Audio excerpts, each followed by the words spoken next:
You know, there's a lot of difference between hitting a wide open shot and coming around the guard to make that takeout. Gerry Kent was telling me that career-wise, this team has very little in common, very diverse kind of careers, yet they're so compatible on the ice. They finished third in the province last year. And this year, they were hungry to win, whereas last year they were just kind of happy to be here. This year, they really went after it, although they didn't play in very many cash fields and things like that. Tom Shapitka takes it a little off his draw on this one, but he's a little closer to the rings, really, than skip Gerry Kent wanted.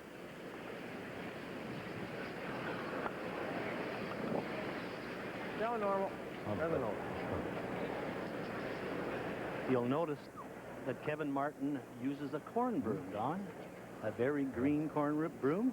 Maybe get a little debris on the ice. I'm not saying he does that intentionally, but get a little debris on the ice, get a little bit more swing to the ice. So.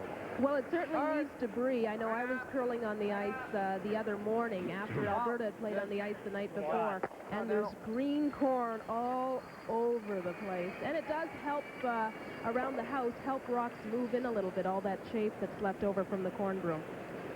And Gerry Kent is going to try and go in. It's pretty keen, eh? Normal. He's asking his third, Brian Collison, to try and draw in behind that stone. You heard Brian asking about the condition of the ice from the front end. He's the oldest curler in this year's Brier, 49 years of age. He'll be ready to challenge you in seniors competition next year. I hope he decides not to play it on, because he is a good thrower.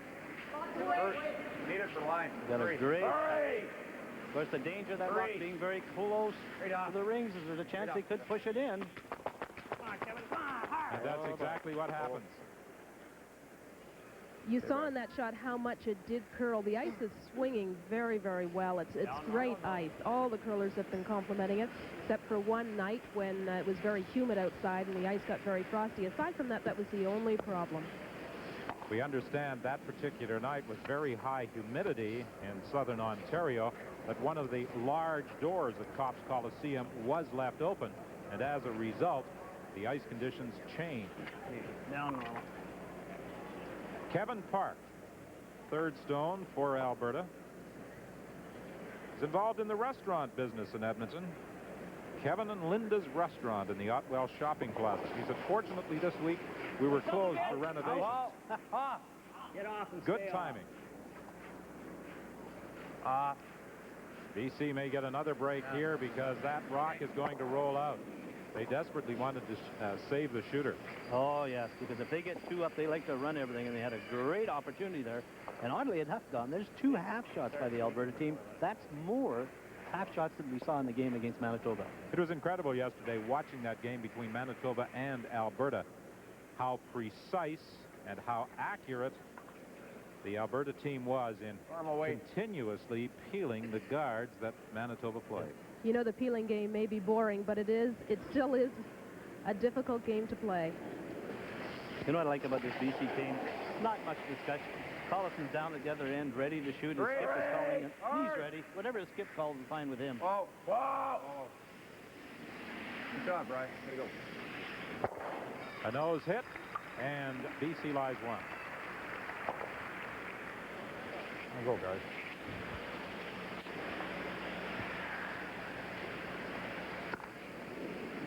Kevin Martin, 24 years of age, attempting to become the first skip to lead a rink to the Canadian Junior Men's Championship and win the Brier. And before you start phoning, yes, Ed Lukowicz has won both, but he did not win the junior as a skip.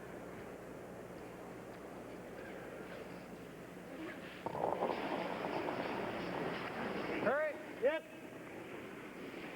Go hard! Quick!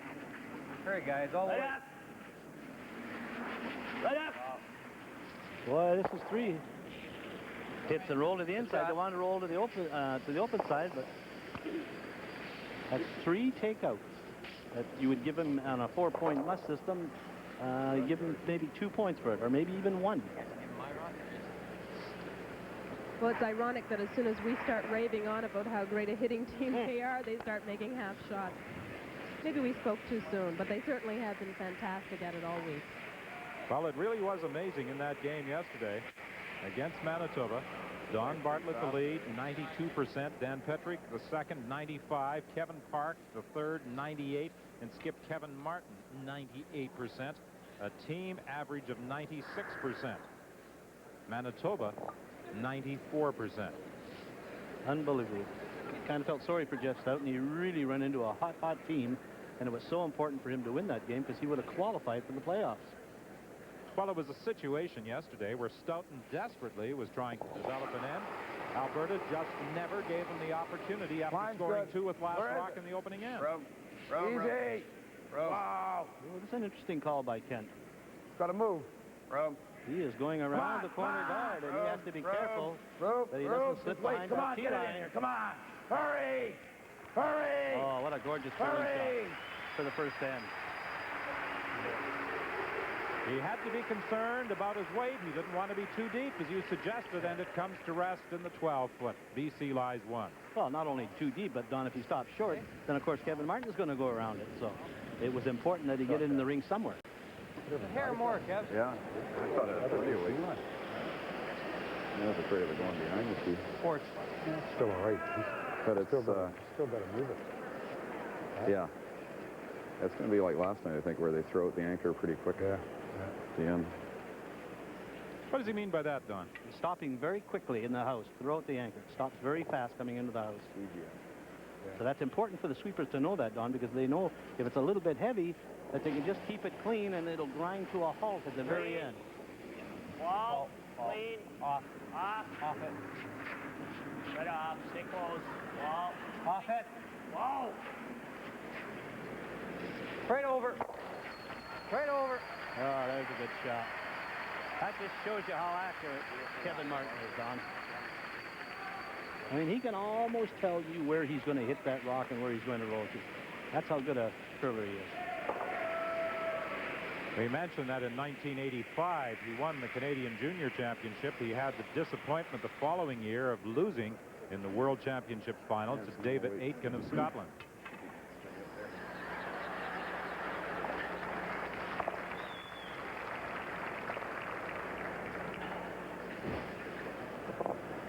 Speaking of that Canadian Junior, it got underway this morning in Leduc, Alberta, and will be on hand next Saturday for both the junior men's and junior women's finals. Wow. Straight off.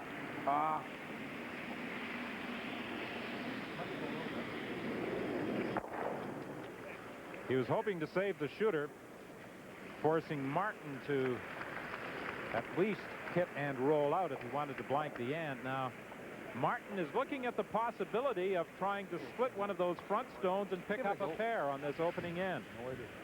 Give it a go. This is a great call. It's a tough shot. Brilliant if he makes it, and of course gives him the upper hand right away. If we miss it, doesn't matter. But what he's trying to do, Don, he's trying to come off that top one and roll his shooter in, but he's got a long way. You'll see he's trying to come off here. He's trying to drive this one onto here, hoping it'll spin into the rings in that area, and hope that his shooter rolls it. He has to throw between back line and hack weight. But boy, that rock's got a long way to roll, Colleen. He's actually trying to hit it maybe half and drive it onto the other one full. Drive the other one straight back. Look at, he's very close. He's got a great looking shot. No, he's not going to hit it thick enough. Now they're trying to take the shooter through because they were gambling for a pair on this end. They didn't want to take one and relinquish last rock, and they do not. The shooter rolls through, so Martin's gamble at picking up a pair on the opening end fails, but he retains last rock advantage into end number 2. So the first end of this Labatt Brier semifinal is blanked here at Copps Coliseum. The Labatt Brier on Sports Weekend. Brought to you by Labatt's. Across Canada, beer at its best. And by Mazda. It just feels right.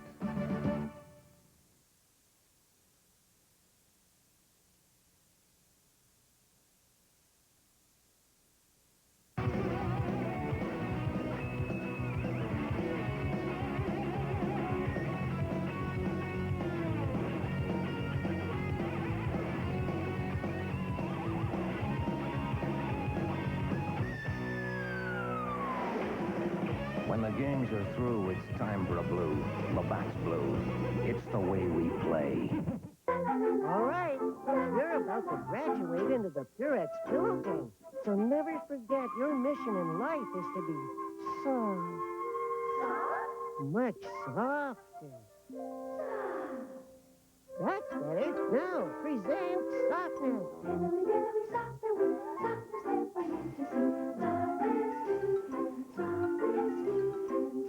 We put hundreds of little pillows in every sheet. It's 2-ply softness, you can see. Working for a living, getting myself ahead. There are more than 50 ways to get ahead in the trades. Rewarding careers begin with Alberta Apprenticeship. You'll get an educational advantage with classroom instruction at one of over 12 post-secondary schools in Alberta, and on-the-job training that lets you earn while you learn. It's a great way to start building a secure future today.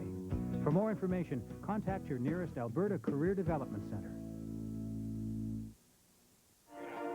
Being the center of a media scrum is new turf for BC's champion, Gerry Kent. He likes it that way, turns it to his advantage.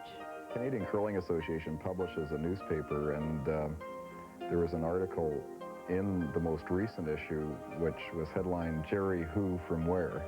And but again, I tried to use that as incentive to do well.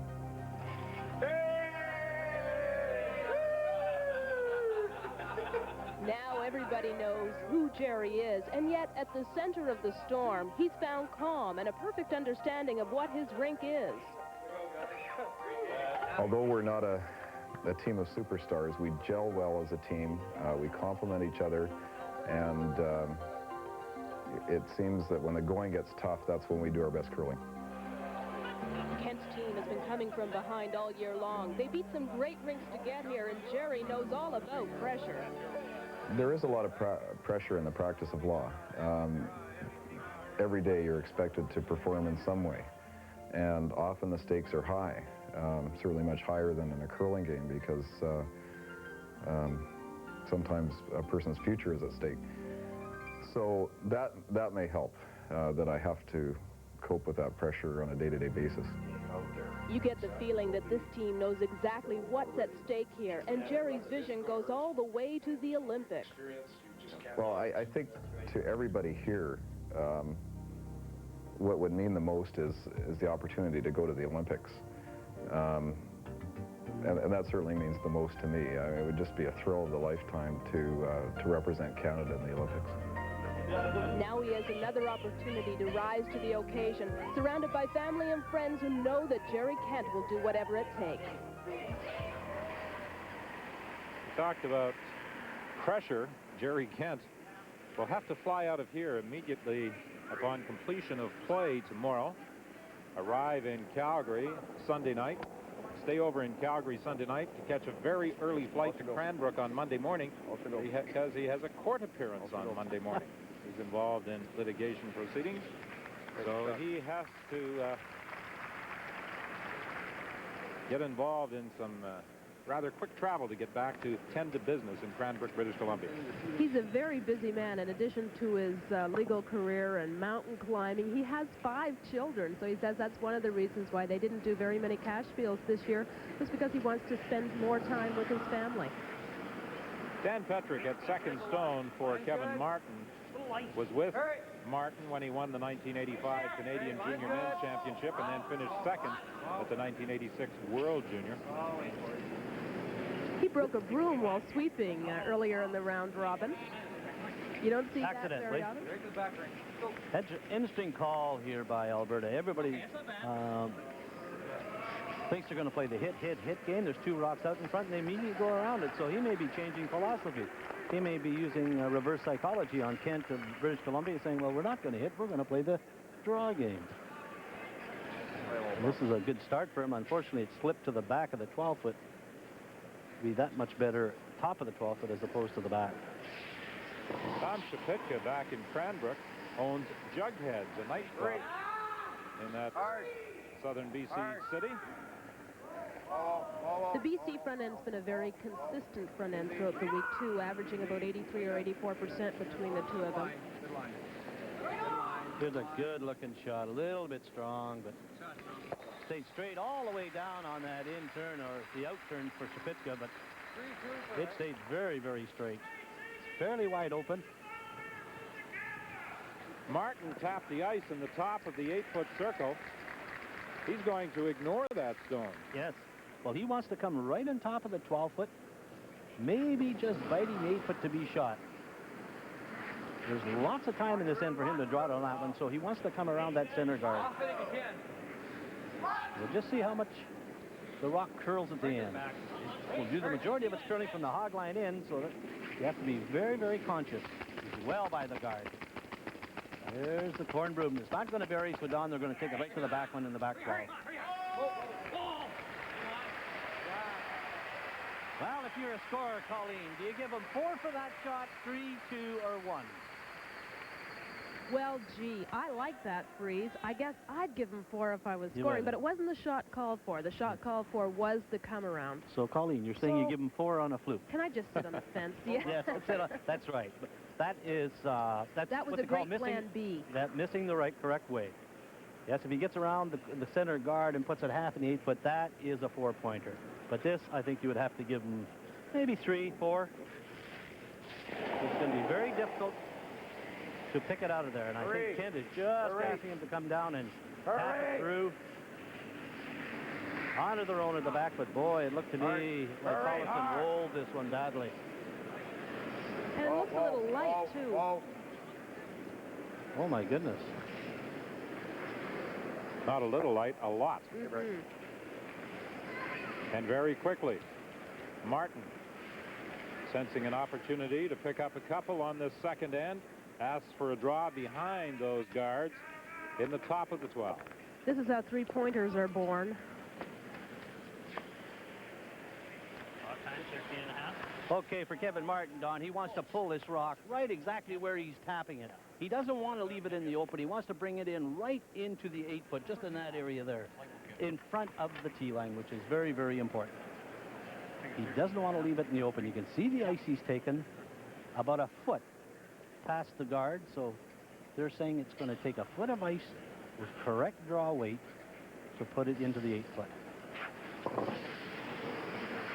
The front end of this Alberta Championship squad, Kevin Martin, Kevin Park, or I should say 3 of the members of this squad, Kevin Martin, Kevin Park, and Dan Petrick have been together for 2 years. Don Bartlett is the new addition this year. Boy, they're going hard on this one. No, he's going to rub the front. Just touched it. Did they get it to the rings? Yes. And now, is it possible to come down to those 2 stones at the back? Oh, there's lots of room there. You can see between the center guard at the top of your screen and the one biting the 12-foot on the right-hand side, there is lots of room to come through that bump, Bry. opening. But the danger for Brian Collison here, Don, is that he threw the last takeout very, very light. He may have a tendency to overthrow the rock in this situation because of his first one.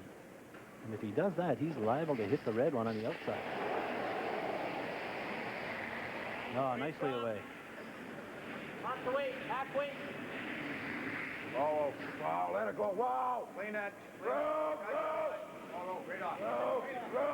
You hear him saying room, room, room, and he's got a good-looking shot.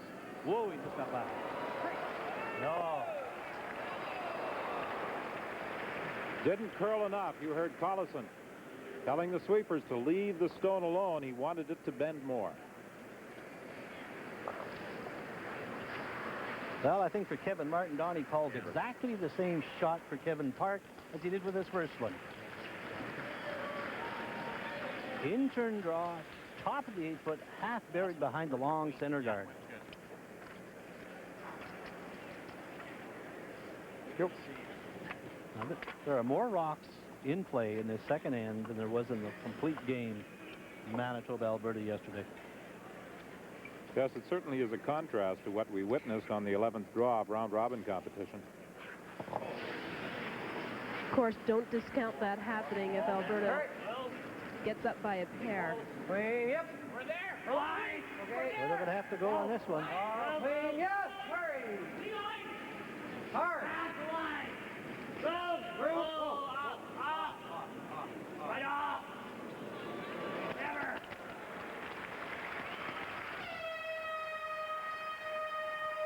Stop that.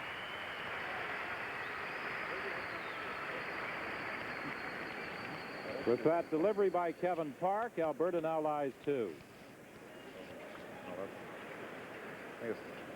Well, what they're looking at, Don, I think to get away from this mess in the center, I think what BC has to come, Don, is to come down here, hit this one, and roll over this area and take the play away from back here. I think they have to get a roll to the right-hand side.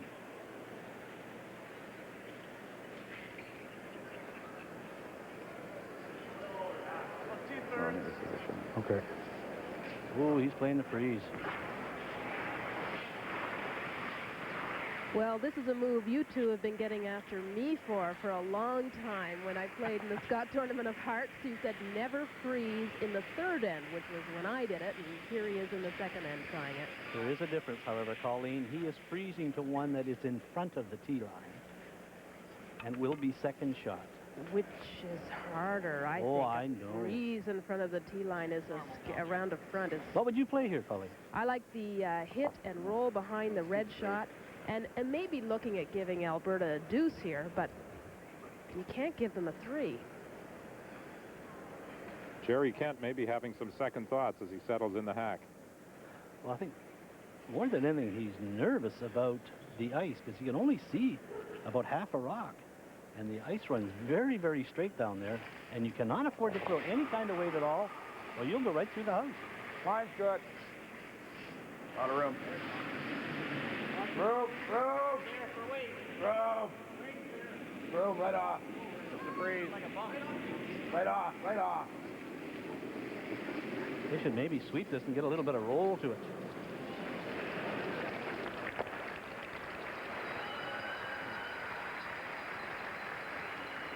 Alberta lies 1 as Kent did not get the freeze. He nudged back the Alberta stone to the button.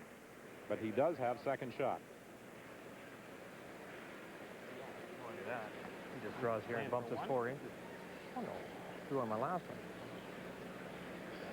You see all this? I can't afford to try to bump that. What about this? Yeah, or a little lighter. As long as we get to the inside, it's important. If we do freeze on here, don't have that's the great. line, we'll leave it out there. Sure. All right.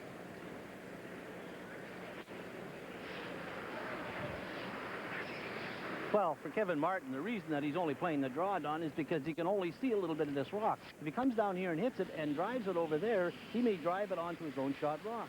That's why he's just playing a quiet come down to it. I don't think he can hit that yellow rock on the inside. Gerry's shot certainly got the job done, because if you look further down the road, what kind of a shot is Kevin going to have for 2 at all now?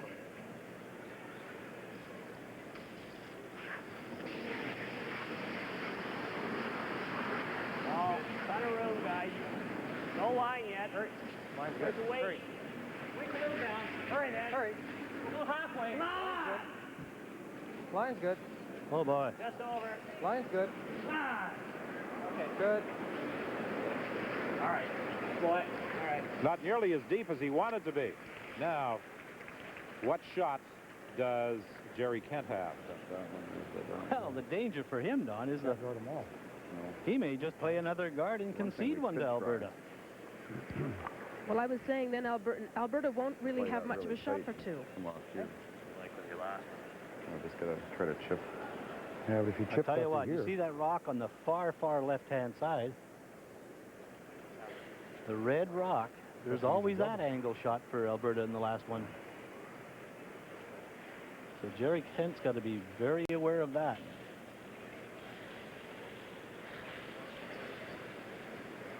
That's definitely natural raise for him, this one over here. This one here? Yeah.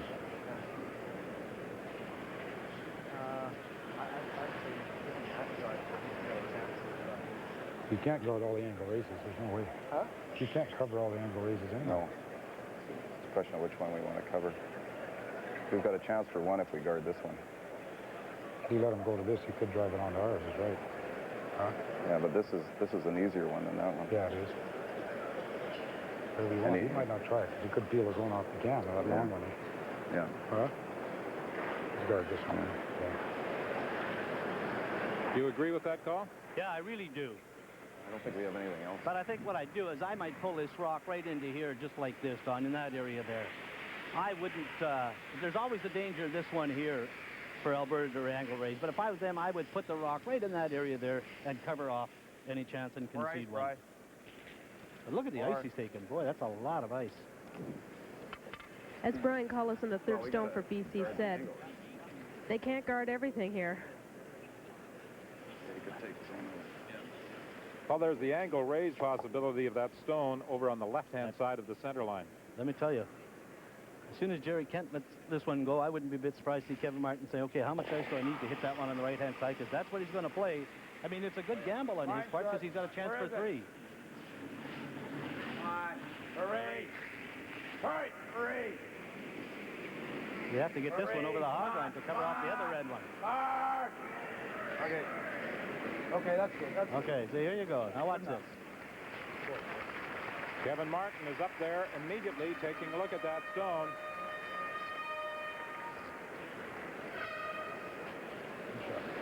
An angle raise, and he could score 3 here on the second end. But you know what? He just tapped the 4-foot circle after he touched the guard that he's trying to raise, which tells me that he is just going to try to raise it into the 4-foot area as opposed to making the angle raise takeout on that yellow one full in the 8-foot. Would you play the angle raise takeout? Oh, sure. I mean, what have you got to lose? You got a shot at 3, or the worst, if you take your own out, they're only going to get 1. A lot of ice. good.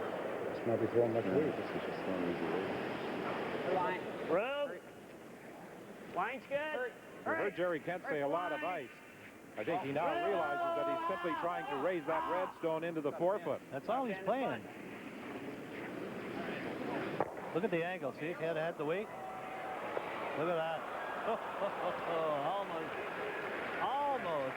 But I would have played the takeout, raise takeout. I would have played the raise just for 2.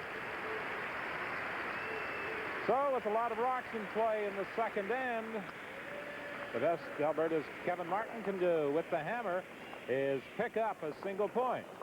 And after 2 ends of play in this Labatt Brier semifinal, it's 1-0 Alberta. Right now, Mazda has some special values under wrap. Ooh. What's so special? New GST reduced prices, free automatic transmission. Free automatic? Or equivalent value credit of up to $900 on many models.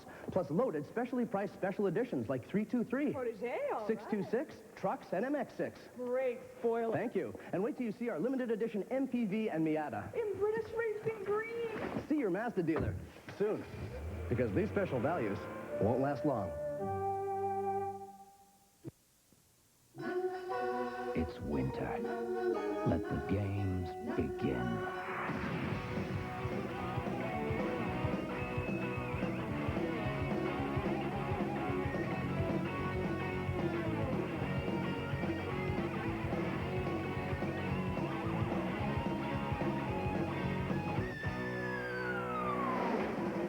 Winter Fun, brought to you by Labatt's Blue.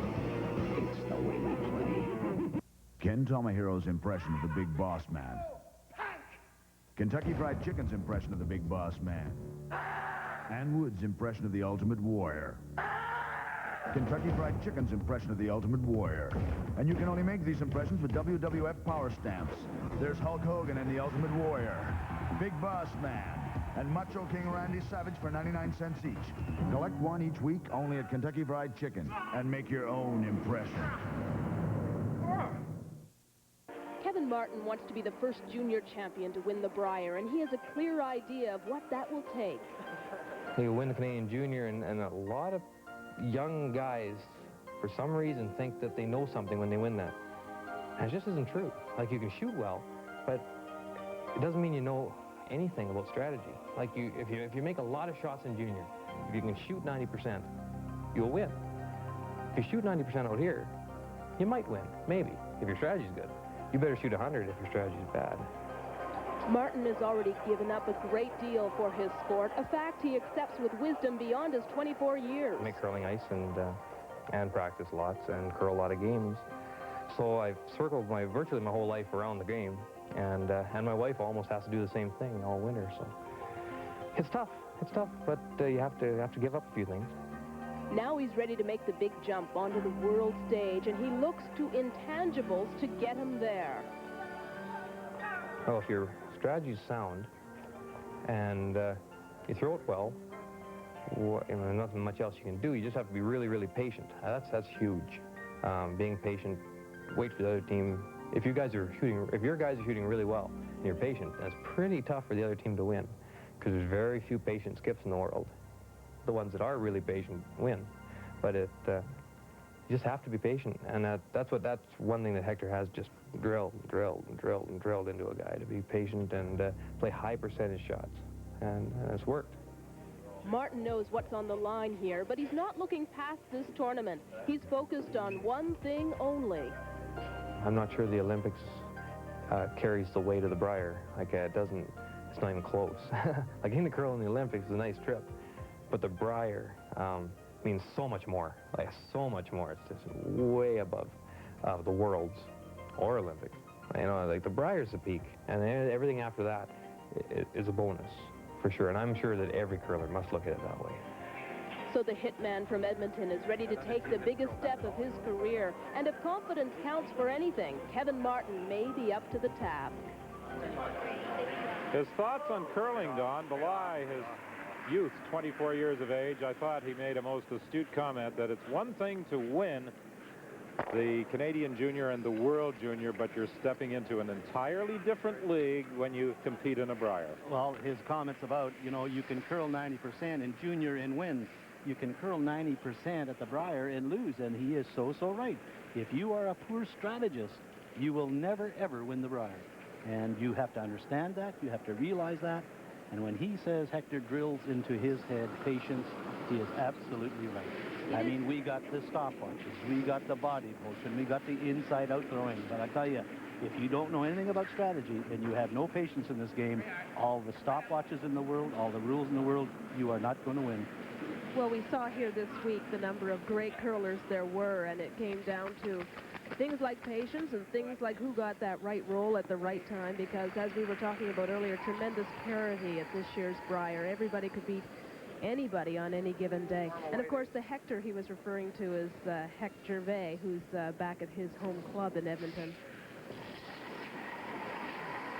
Hector is quite involved in curling in the province of Alberta. He was coach of the Alberta team at the Scott Tournament of Hearts last week in Saskatoon, directing the fortunes of the Deb Shermack foursome. It is amazing how hard the transition is from juniors to this level, especially at the men's. In women's play, we have seen former Canadian junior champions go on to win the Scott Tournament of Hearts, but it's a lot tougher.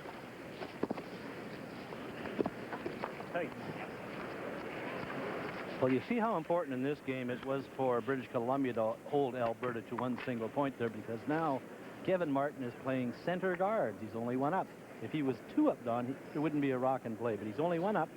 So it's going to be interesting to see what Gerry Kent of BC does. I know the vibe with Gerry Kent, and Alberta put one out in front, I'd go around it right away, no matter where you put the guard.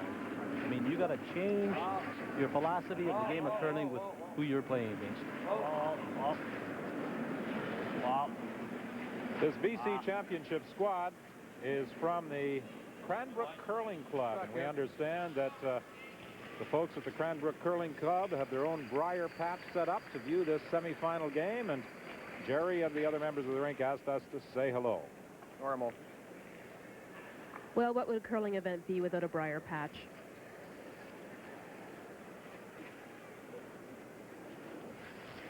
Brian Collison attempting the removal of that red-handled stone sitting just outside the rings. Hard.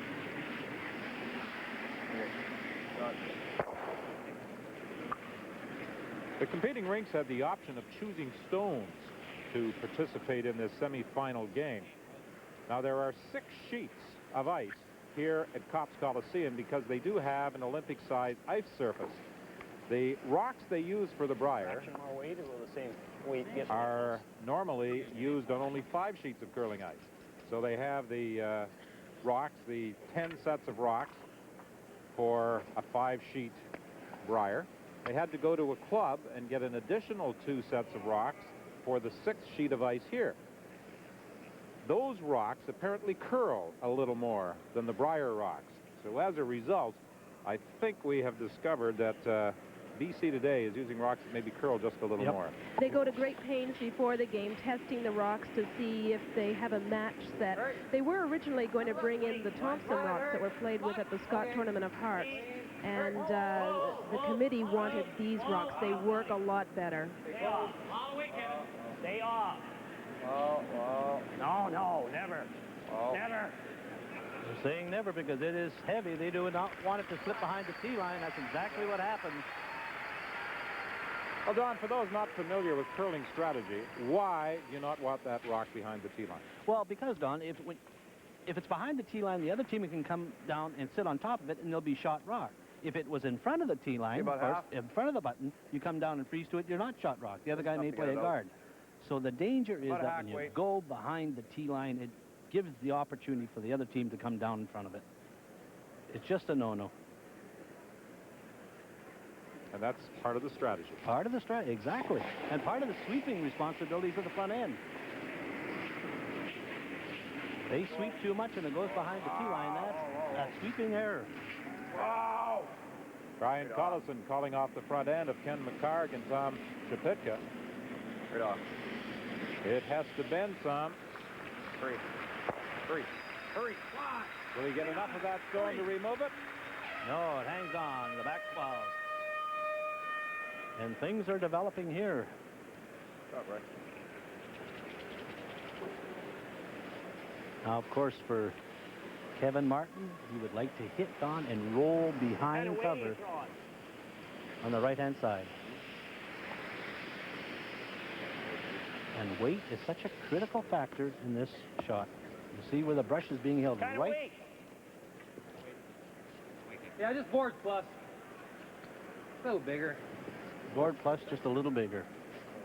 Which means he's going to throw enough weight for that, if he makes contact with the rock, to hit it just beyond the back bumper. A lot of weight. No, stay off. I didn't say a lot of weight. Now normal. Stay off.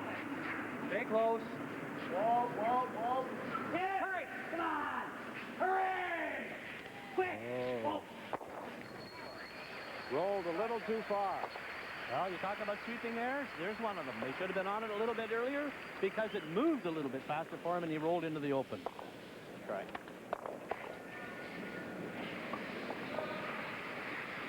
The nice thing about it for Kevin Martin, it changes the shots for Gerry Kent. He's going from the outside of the sheet in. And that is a very straight spot, Don. If he ever just happens to throw it outside that brush a little bit, outside the intended target, it may float on him. Well, Kevin Martin knows a thing or two about ice. He should anyway, because he is the ice maker at the Avonare Curling Club, his home club in Edmonton. He took petroleum engineering in school, Kevin did, but he said that wouldn't give him all the time he gets now to curl. He says he throws about 100 rocks a day, which is one pile of stones. The first rock for Gerry Kent on this third end, trailing by a score of 1-0. Well, hurry! They're looking for the inside roll. Oh, just a little too much of a roll. He wanted to be about a foot less on that roll, and he had a perfect shot. Don, if he just hits that rock just a fraction thicker, he not only rolls directly behind that guard in front, but he also makes the double. And now there's always the danger for Kevin Martin that in attempting to remove that stone, he could drive it back onto his own at the back. He has to be very careful here. He has to hit what he can see. If he hits a quarter of a rock, he may drive it on the one at the back. And from ice level, you see what Kevin Martin can see of that shot stone. Now, if you're a curler, especially if you're a skip, you absolutely ignore that biter in the back 12-foot. Your primary target is the opposing team's rock in the 4-putt. If you start thinking of 2 shots down here, you're in a lot of trouble. Well, he's a long way out. Here it comes. Don't touch it. Yep. Roll it out of there. Roll it. Beautiful shot by Kevin Martin.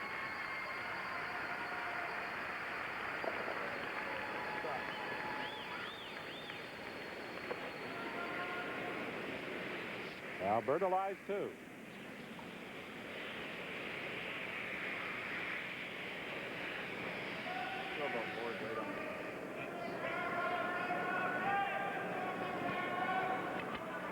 So now it's important that Gerry Kent save his shooter. I don't see a problem. I'm not sure either. In turn.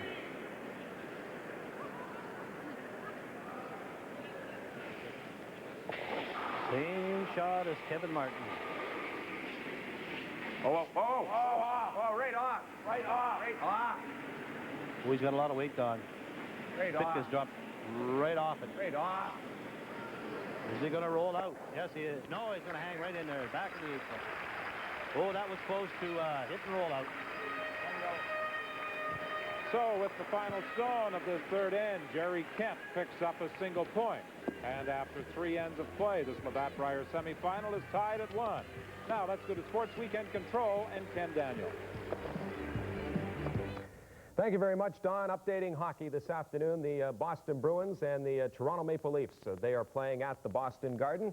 And we take you to what happened in the first period of play. Less than a minute into this game, Cam Neely rushes up the right wing side, and he will beat Jeff Reese from just inside the blue line. That's the goal that put Boston in front 1-0, and that's where the Bruins and the Maple Leafs stand right now in the second period. Neely's 45th of the year, that a power play marker. Elsewhere today, Calgary's Lily Morrison taking part in a World Cup freestyle event in Norway. She wins the mogul gold, her first of the season, first in nearly 2 years. Yesterday, Richard Pierce of Richmond Hill, Ontario, won ballet gold at that same event. And at the World Indoor Track and Field Championships in Seville, Spain, Beta Anders of Germany set a women's world record in the 3-kilometer walk in a time of 11 minutes, 50.90 seconds. We will return to the Brier and fourth-hand action in just a moment.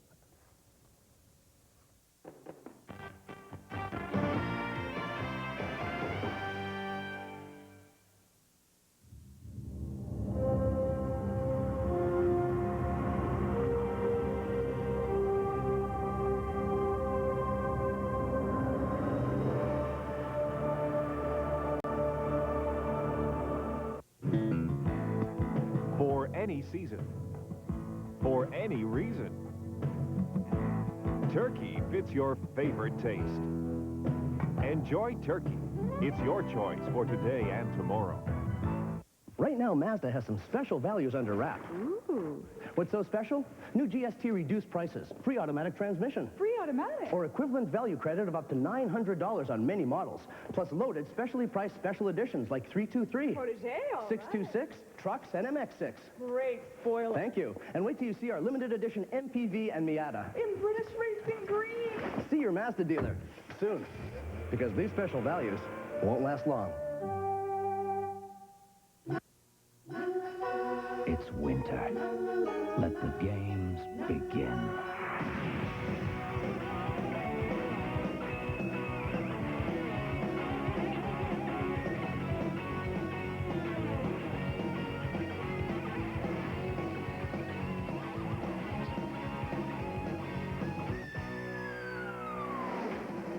Winter fun.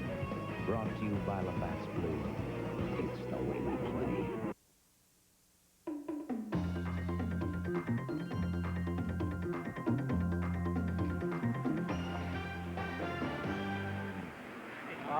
Welcome back to Cops Coliseum in Hamilton, the fourth end of this Labatt Brier semifinal. That's the trophy they're playing for. A beautiful trophy now valued at $75,000. First presented in 1980 in Calgary, the first year that the playoff system was introduced to the Canadian Men's Curling Championship. I wonder how many people remember who the last round-robin Brier winner was. Don Duguid certainly knows because he curled with him this year in the Manitoba Seniors Playdowns. Barry Fry. He won it that year at the Brier in Ottawa. Don Duguid back on the ice. I think I'd pay admission to see it. And we'd definitely charge you. We played great this year. We had a great time. And you've taught your daughter everything you know, and of course she's off at the Canadian Junior Championships representing Manitoba. Yes, a big year for the Duguid family.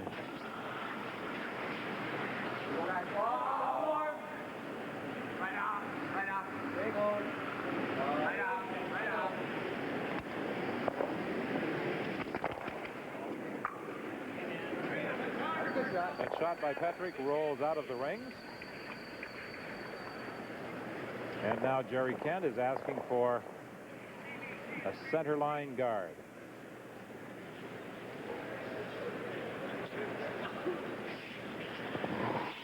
And I think they're going to play very conservative for the next couple of ends. I think Martin feels that now he has the feel of the ice. He knows the way.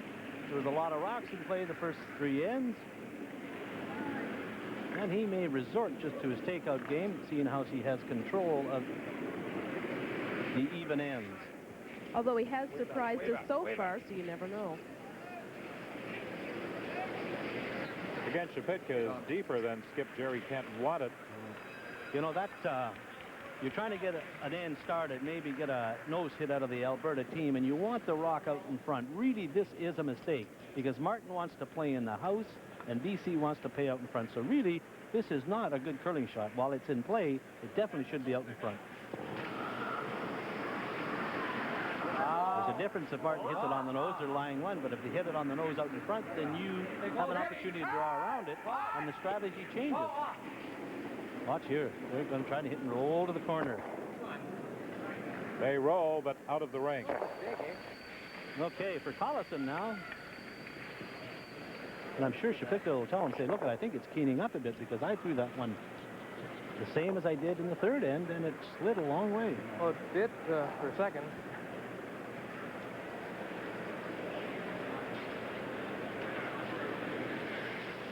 Coliseum, a field supervisor with Kokanee Explorations. You notice the British Columbia curlers, Shapitka and Coliseum, Don, they have the brush hooked over top of their shoulders. That is a little bit different than the norm.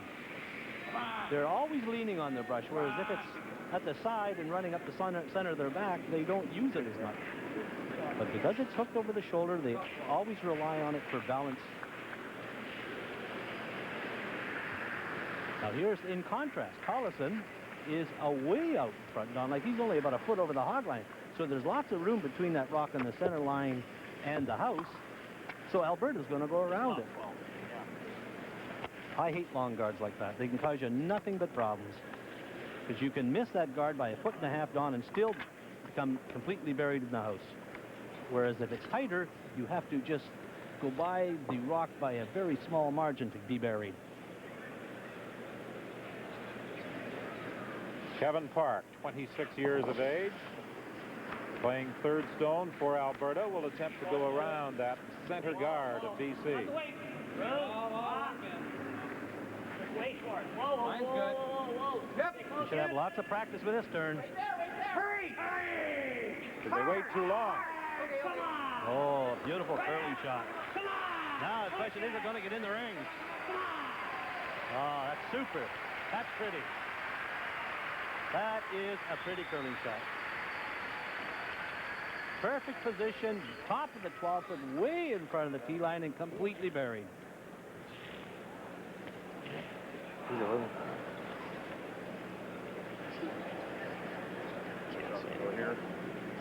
That certainly is a telling statistic to think that Park is out curling Coliseum by 30%.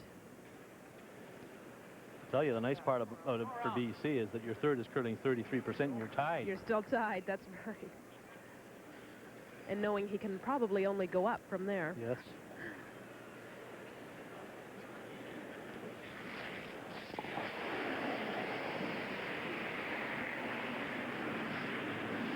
Off the room. Whoa, whoa, whoa, whoa. Whoa, whoa. This is a very tricky spot here. You throw a little bit extra weight, get a little bit outside the broom, it'll run straight. Look how much he's moved by the guard line. Right off. It is not moving at all. Now, come on, off you go. Now it's starting to move a bit. All the way down. Well, you said earlier how those long center guards can sometimes get you into difficulty, and that may indeed happen on this fourth end. They have got a lot of trouble this end, British Columbia. Because if Alberta hits and rolls to the corner, Don, do you hit the rock that is second shot rock maybe? Or do you try and gamble and go around the two long guards again? Then there's the danger of you giving up straight. Probably about 12 and a half to get her through. Yeah.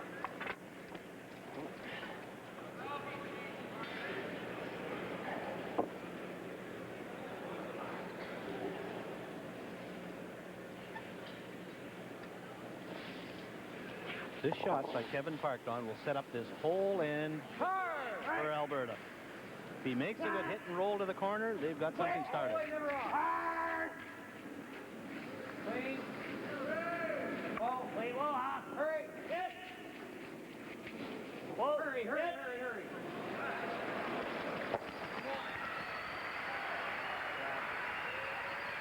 Ah, that's nice touch. And it's shots like that that resulted in Kevin Park being named the All-Star third.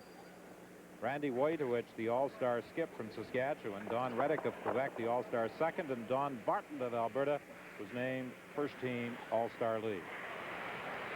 Bartlett for the week played at 88%, and Kevin Park, the third for Alberta, was at 85%.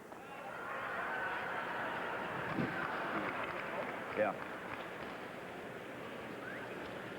Now the difficulty. This shot's the freeze. I think hit and roll right now is the best shot. You got that right, Gerry. You have to hit and roll, but the tough part for Gerry Kent, Don, is he trying to hit and roll with a rock that's in the back 12 slot? Not much room for error. Oh, no. I mean, you have to hit it almost perfect to get the perfect roll. Boy, they're yelling hard. Hurry.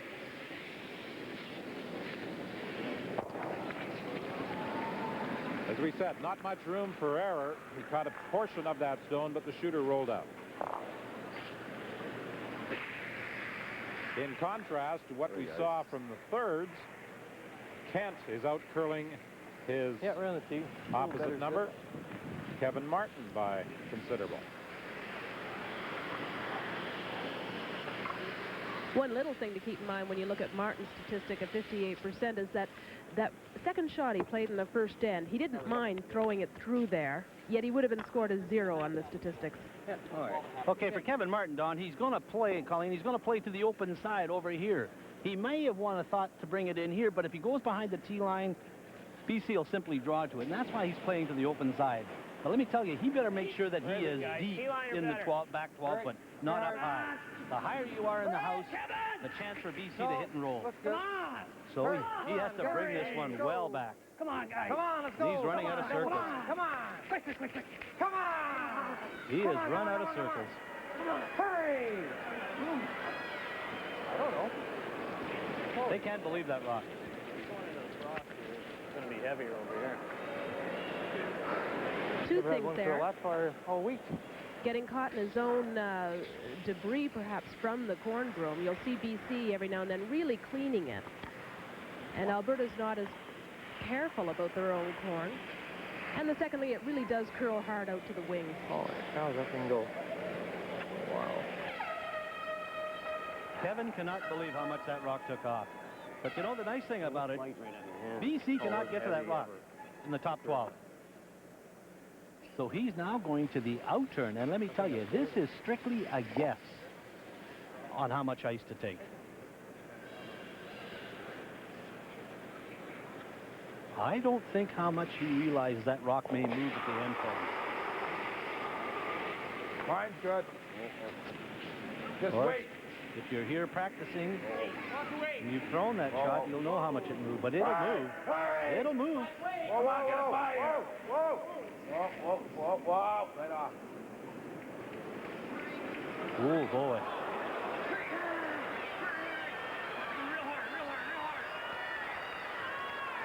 Too far. Just a touch too heavy. So now Kevin Martin has the opportunity to draw 4-2.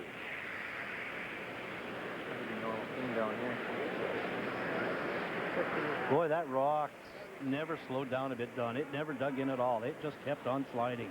And look how much it moved. It moved a good 2.5 feet, and he's sick about it. You'll often see it be very slippery down the center of the ring compared to the outside. Well, we had to wait to get in behind. Well, I thought you were all right. So did I. Whoa, whoa, whoa, whoa. Mine's good. Off then. It's heavy. Stay off it if it's heavy. We can go with it. How heavy is it? Hurry. Come on, you can't hurt it. Hurry. Quick. Lean right back. Hurry. Hurry, hurry, hurry. Oh, boy. He is lucky that rock is at the back where he's through. That's not what he intended. But Alberta, with last stone on this fourth end, does manage to pick up a pair and take control. So the score after 4 ends of play is Alberta 3, BC 1. You are watching the Brier live on Sports Weekend. Still ahead today, the chase is on at Lake Louise, and Alberta's Karen Lee Gartner hopes home course works to her advantage at the Women's World Cup Downhill. Right now, Mazda has some special values under wrap. Ooh. What's so special? New GST reduced prices, free automatic transmission, Free automatic. or equivalent value credit of up to $900 on many models, plus loaded specially priced special editions like 323, Protégé, all 626, trucks, and MX6. Great spoiler. Thank you. And wait till you see our limited edition MPV and Miata. In British Racing Green. See your Mazda dealer soon, because these special values won't last long. MC Hammer, rap star and Pepsi drinker. Well, today, we secretly replaced his Pepsi with Coke. Let's see what happens. Feelings, nothing more than feelings. Hammer. Proper. Lotto 649 asks, how big is $12 million? Big, big, big, big, big, big, big, big, big, big. No, $12 million is bigger than that. Big, big, big, big, big, big, big, big, big, big, big.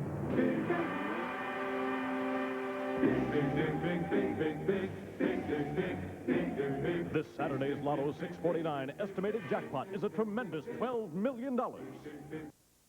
The 1992 Labatt Brier comes to Regina's Agrodome March 8th to the 15th. For tickets and information, dial 1-800-667-1992. And we'll see you back in the heartland. The CBC Alberta NewsHour invites you to win a trip to the Edmonton Food and Wine Festival, including 2 fabulous nights at the Hilton Hotel. This is Colin McLean inviting you to watch the Alberta NewsHour weeknights at 6. We'll give you the details. Well, now that they've got there, too, you're going to see Alberta's Kevin Martin hit everything in sight. He leads by a score of 3-1. He obviously feels he has enough points to win, and he's going to try and keep everything clean. As a matter of fact, he instructed his lead, Don Bartlett, with his opening stone of this 5th end, to fire it through. He did the same thing yesterday on the final draw against Manitoba's Jeff Stoughton on the 2nd end after he scored a pair on the 1st end.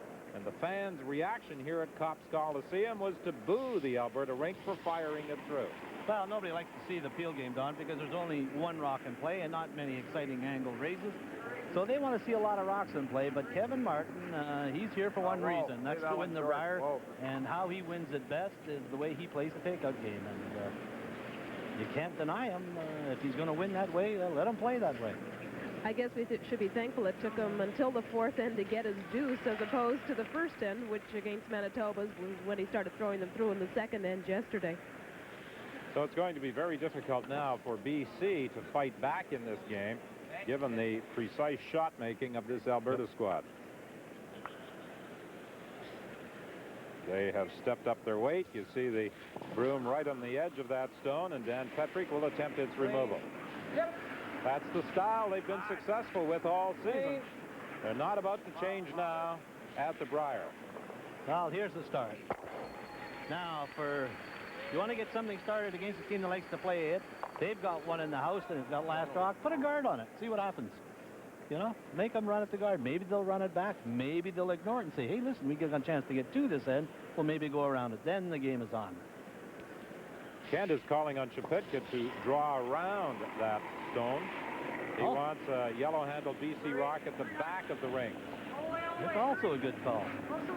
Whoa, whoa, whoa. Whoa, whoa, whoa. Got lots of room and lots of weight. But he does not want to slide through the rings. Oh, no. If he goes through the rings, this is a definite no-no. This is not a good curling shot. In fact, this is a terrible curling shot. Because you have to keep your rocks in play. Watch. Alberta may run it off, their own rock, or they may decide to draw.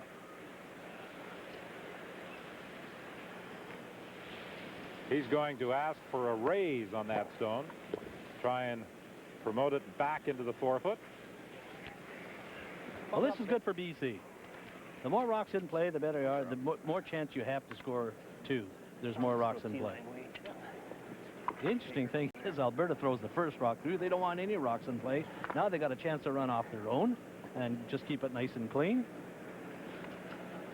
Different philosophy. Changes I wouldn't philosophy. suspect for 1 minute that he's reacting to the response of the crowd, but it is a little different strategy than we anticipated from the Alberta skip. Well, I'm wondering just how much the crowd did intimidate him, because it was a very loud boo that went up from everybody here at Cops Coliseum. And this isn't true to his form. When he's up 2, it's usually hitting everything in sight. And by leaving any rocks in play, it's really to BC's advantage. Right up, right up. Right up. Good. Okay. Not bad. Now BC will persist. They'll ignore those 2 rocks and draw around again. The Coliseum, the same outturn draw. I'll be very surprised if he hits that. If he hits that, then he's just playing right into Alberta's hands. Roll here. Oh, no. Then we can go around this one later. Horrible. Oh, I don't know about this call. You would persist in trying to draw around sure. those I stones? would go around deep in the back 8, but I'd make them play come arounds or straight back raises. But by hitting this one, I mean, you're just going to play a wide open takeout. You have to save the shooter. For sure. Good shot.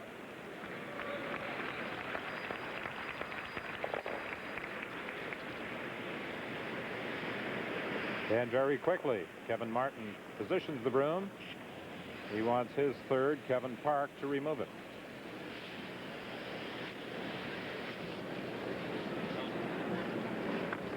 If anything, I might have frozen in between those 2, as opposed to hitting it. The freeze there certainly looked really good. Nice little pocket. I'm not going to throw it too quiet out here. Kevin Park is quite an experienced competitor. In 1983 and 84, he won the Alberta Junior Men's Championship, skipping the rink in Halifax in 83 and in Winnipeg in 1984.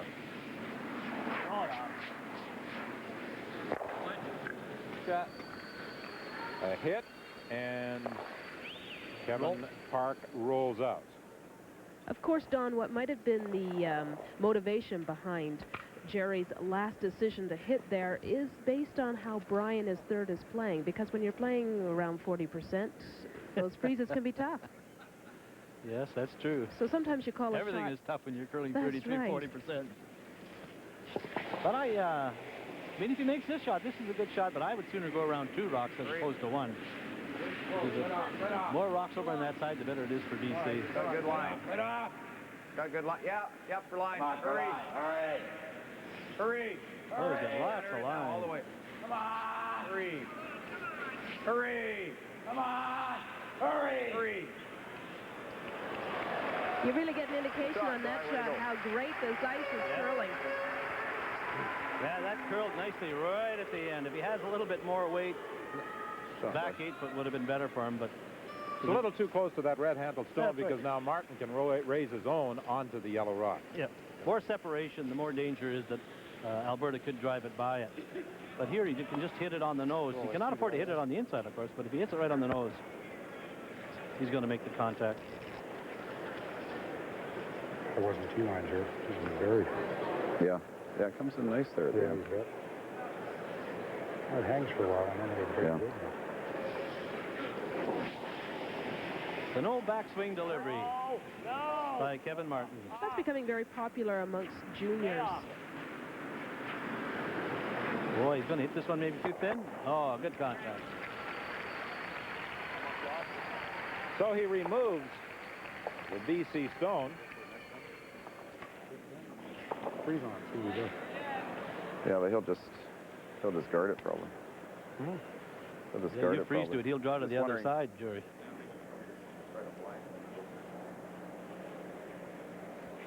Now the best thing for BC is to look at going for the blank end and try again in the 6th.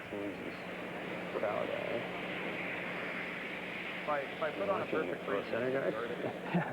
Throw center and get after it. We'll just wait for better opportunities.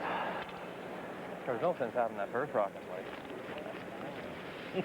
Well, obviously, Kevin Martin did hear the crowd reaction. Left.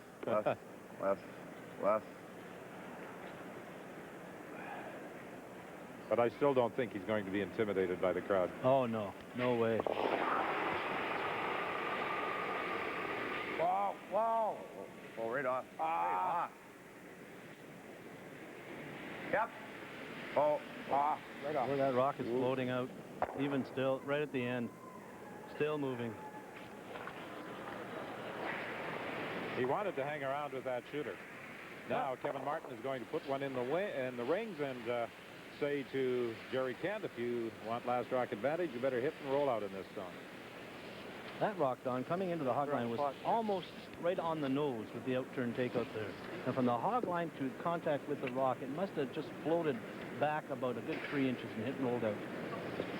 So there's a very dangerous spot there. We'll have to keep our eye on that as the game progresses. That's good weight. Hurt. Okay. Isn't it nice to have you draw weight confidence with Gerry Kent halfway down the ice? He says that, or Kevin Martin says, that's good. Yeah, don't worry about it. That's good.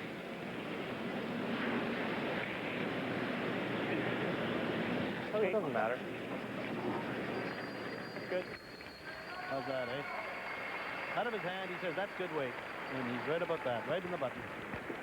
Well, when you throw 100 rocks a day in practice, you should have some idea about weight. 100 rocks a day. 5 games. That's the equivalent of 5 games of curling.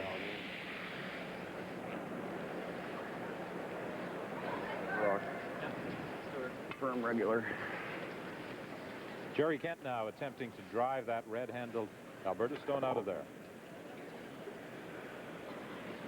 Of course, your first responsibility in trying to blank it, the end is to make sure you make contact with the opposing team's rock. Then hope that your shooter rolls out. Hurry! Do not overthrow it. Hurry! Come on! Clean on it! Hurry! Amazing how you stick around when you don't want to, and then when you want to roll away, you can't.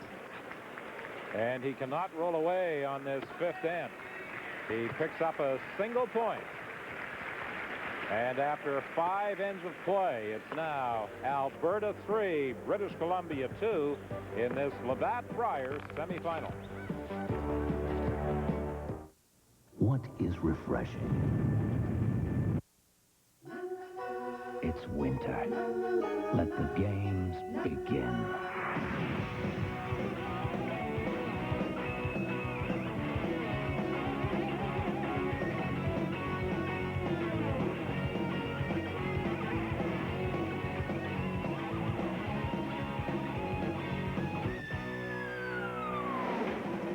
Winter Fun, brought to you by Labatt's Blue.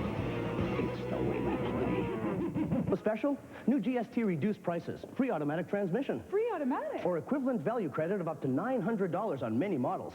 Plus loaded, specially priced special editions like 323, Protégé, all 626, trucks, and MX6. Great spoiler. Thank you. And wait till you see our limited edition MPV and Miata. In British Racing Green. See your Mazda dealer soon, because these special values won't last long.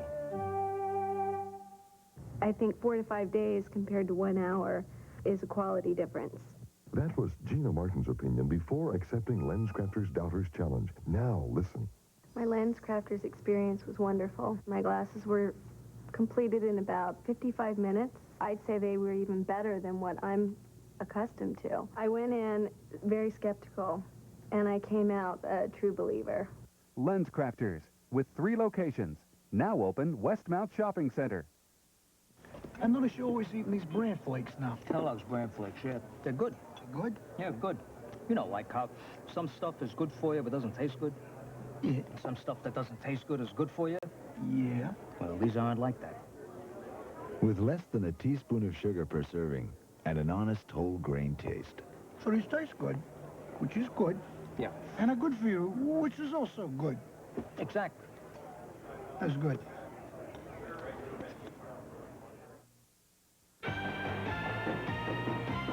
Cool under pressure, the Iceman Al Hackner won it all in 82 and 85. Russ Howard came through with a championship in 87. Pat Ryan doubled up in 88 and 89. While Ed Werenick, the wrench, made all the pieces fit in 83 and 90. Once again, Canada's best curlers shoot for the sport's top prize, the Labatt Tankard, as Sports Weekend crowns the Brier champion tomorrow.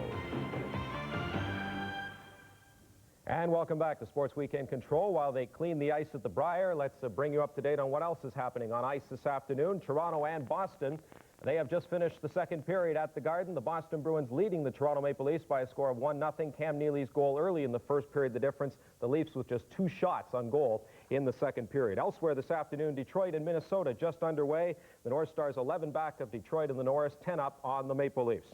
The Rangers and the Islanders, that is a 5 o'clock start. The Rangers with an 8-point lead on second place Pittsburgh in the Patrick Division. Tonight, a good one for you. On Molson Hockey Night in Canada, an 8 Eastern time start. The Vancouver Canucks at Montreal. The Canucks just 1 point away from Winnipeg in the chase for the final playoff spot in the Smythe Division. To golf now in the Honda Classic. Third round underway. Dan Halderson is the leader, sharing it with two others. Steve Pate and John Hewson at 10 under. They are just teeing off. Dave Barr in contention at the Honda Classic. He is at 8 under par. The Inamori Classic for the women in California. Laura Davies is the leader at 6 under par. As for Canadians, Don Coe is at -2. Lisa Walters is at +1. Phoenix Grand Prix qualifying is today. We will have the results for you later on. And, of course, we will have the Phoenix Grand Prix for you tomorrow night following late local news. And also still to come today on Sports Weekend, we will have the women's downhill from Lake Louise with Scott Oak and Curry Chapman. So lots more to come today. Right now, though, we send you back to Copps Coliseum in Hamilton and more from the Brier. Thank you, Ken. We're at the midpoint of this Labatt Brier semifinal with Alberta holding a 3-2 lead over British Columbia. Now let's go down to ice level, and here's Colleen Jones. Thank you, Don. I'm with Kevin Martin, skip of the Alberta team. A 1-point lead going into the 6th end with the hammer. You're going to go for a deuce and really take control of the game? Well, I don't think we're going to stay away from a deuce. If they happen to want to give us one, we'll take it. We're not going to take many big chances now, though. I don't know, we have control after 5, and we want to play tomorrow. So it doesn't matter to us much. As long as we don't take too many big chances, we'll sure go after a deuce if the opportunity arises. What about the crowd booing you at the beginning of last end when you elected to throw your Leeds first rock through the house? Did that intimidate you at all? Well, I don't know where they want me to put it. What, do you want a center guard and get after it? You know, it doesn't make any sense. But that's okay. That's no problem. It doesn't matter to me. They throw in front of the D-line, we'll sit and stay there. Just got to play smart, that's all. How is the ice working? Pretty much the same as all week or swinging a little bit more? Geez, it's swinging more today for some reason. Which is great. That's just what you want for sure. Kevin threw his draw perfect and buried it totally, and boy, that puts the other team in a lot of trouble. And that was a shot so far that gave us a deuce. So. Now, so you're just going to keep things fairly wide open, but if you get your opportunity, you're going to take it? Oh, for sure. Well, if there's a corner guard, I don't think we're going to bother hitting it. The guys are shooting real well, and if we can nail them for a deuce pretty quick, that'll put us in a pretty good position. Kevin, is this the style that your rink has been playing throughout most of the curling season? Yes, I don't think they can hear you, Don. They're wanting to know if this is the same style that you've been playing throughout the week. I think it is. We weren't ahead a lot of times during the week. We were coming from behind a whole bunch, but after 7 or 8, when we did get ahead, we were playing the same type of style. There's no sense taking any chances if you can help it, but with the ice swinging a little bit today, chances may come. All right, great. Thanks very much. Good luck the rest of the way. Thank you. We hearken back to the interview with Kevin Martin earlier when he was talking, Don, about the difference between playing at the junior level and here at the Brier, and how important strategy is. Well, that's right, you know, and he is a good strategist, but he doesn't like to take chances. And Colleen said, well, the crowd booed you when you threw it through, and he says, where do you want me to put it? And he's right, where do you want him to put it? But I think he really got fooled in the fourth end. He had a draw to the line, too, Don, against the boards, and it really curled on him, about 3.5 feet, so that surprised him. So it'll be interesting to see whether the BC picks that up and goes to that corner. Well, he said yesterday in that 3-2 win over Manitoba, when he threw the rock through in the second end, leading by 2, he said, where do you want me to put it? That was his same response yesterday. That's exactly right. He's an exciting curler. I enjoy him. Let's go back to Colleen Jones. Gerry Kent, skip of the BC team. We saw yesterday in your tiebreaker win against Rick Lang, he controlled the first part of the game. You still came back. Are you kind of hearkening back to that and knowing you can come back in the last 5? Yeah, and in fact, in the last 2 games, we've been in about this position at this time in the game, and we've come back both times. So, you know, we're confident that we can give it a good shot from here on. Was perhaps your best strategy there in the 5th to take a point, because now you're able to get that first rock up and perhaps get some rocks in play? Well, I would have preferred to keep the hammer, because this is such a good peeling team that it's going to be difficult to get a guard out front. But we'll just have to hope that they make one of their few misses, or they take one, and then we can go for it again with the hammer. All right, now Kevin is mentioning that the ice is swinging a little bit more than what it was during the week. You find that too? Yeah, and that happened last night too. The ice started to swing more, and that's a good sign for us, because you definitely need to have that when you're coming from behind. All right, great. Thanks, and good luck the rest of the way, Gerry. Thank you. Gerry Kent and his British Columbia champions trailing by a single point, and Don, it's going to be tough battling back the rest of the way. Well, it is really tough, Don, but if the ice moves a bit for him and he gets a couple of rocks in play, there is a chance he's coming to come back. But against Alberta, you know, you're really in a tough position when you're down. 3-2, Alberta leads at the midpoint of this Labatt Brier semifinal. We'll return to the Cops Coliseum in Hamilton, and the final 5 ends right after we pause for these messages.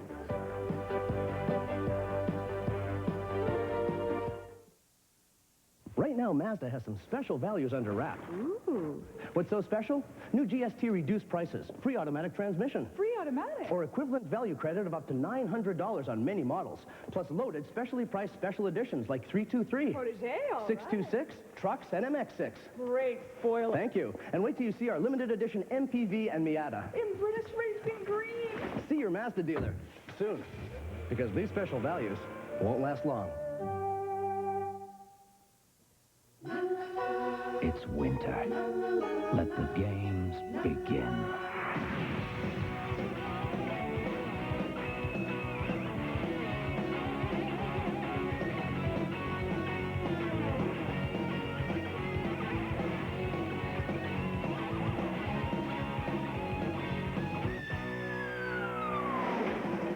Winter fun. Brought to you by Labatt's Blue. It's the way we play. Don't replace it. Let Apple repair it before it spreads, at no cost to you, providing you have glass coverage. So don't delay. Get it in today.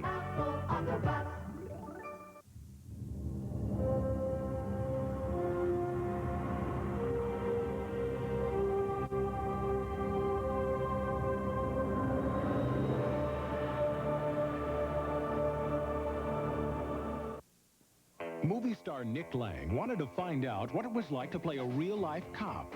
That's my character, man. That's my guy. If I can taste his world, if I can walk his beat,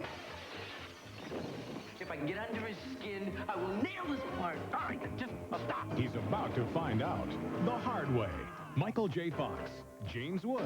Somebody call a cop! The Hard Way. I mean, another cop besides me. Now playing at theaters everywhere. Well, it's been 42 years since the Brier was last held in Hamilton in 1949, but this city has changed considerably since then. Steel is still the big industry, and Steel the Feeling has been the theme of this 1991 Labatt Brier. Semifinal action now continuing, the sixth end of this game between Alberta and British Columbia, with Alberta leading by a score of 3-2.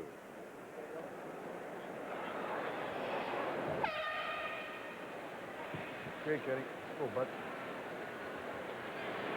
Ken McCarg, who is a heavy equipment operator in the Line Creek coal mine at Elkford, British Columbia. Oh, good. Oh. Trying to play one in front of the rings, and that's exactly what he does.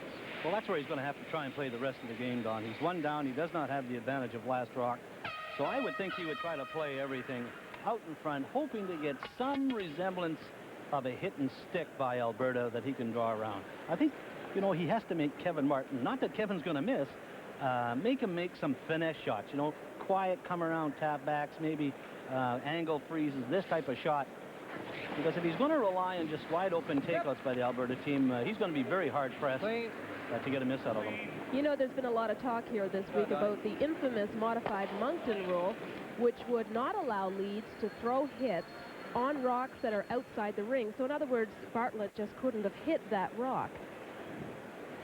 It's still a very controversial rule. It's going to be used in international play next year at the World Championships and the Olympic Games. Well, it has been approved for use next year, Colleen, but the Canadian Curling Association is going to request that the ICF rescind the rule. Yes, they have one chance. The meeting in June, they have a chance to rescind it. If they do not rescind it, the International Curling Federation, that means our teams next year in the Brier will be playing one set of rules. When they go to the World, they'll be playing the modified Moncton rules, which I do not feel is correct, number one. Number two, I don't know why 100,000 curlers in Europe should dictate 800,000 in Canada. McCarg with his second stone of the end places it to the left of the center line, and Don Bartlett, a postal clerk, will attempt its removal. And there's the Alberta trait on the ice, either on your stomach or on your knees after you let the rock go. Would it be fair to say he delivers the stone that the skip asked for? Yes. I like that. Going back to the modified Moncton rule, though, it's very slim that the International Curling Federation will rescind the rule. No, and it certainly would mean a one-point lead just isn't enough. Well, the thing about it, I think it's good because the Canadian curlers, I think, will adjust to that game very easily. You know, they throw the rock better. They're better curlers, in my opinion. They're better strategists in Europe, so it shouldn't affect them. It's just, to me, I don't see why international curling should dictate how Canadians curl. Well, maybe that's wrong. Most people feel it's a rule that we should experiment with a lot more before we see it at play at the national level. Would it be fair to suggest that Canadian teams would have an edge because front ends on Canadian teams are generally stronger than front ends on European teams? Yep. I agree with that. I just think that the better strategists, the better throwers of the curling rock, and the better ice readers are going to win the World Championship more and more consistently. And the Brier, if it is ever implemented. Petrick removes that British Columbia stone out front, and this game is taking on a very similar pattern to what we witnessed in the 11th round of round-robin play yesterday in a 3-2 win over Jeff Stoughton of Manitoba. The interesting thing about getting back to this International Curling Federation, the president of the International Curling Federation is from Austria. Now, how many times do you think Austria has won the World Championship? And how many curlers do you think they have in Austria? It boggles my mind. It absolutely does. You could get a little testy on this topic. Oh, I really could. Kevin Martin, naturally, is against the modified Moncton rule. I would say it's about split, talking to many of the curlers. Half are for it and half are against. Kevin thinks the answer is all in the ice. You just have to get swinging your ice, and the teams are going to be willing to play a more finesse game.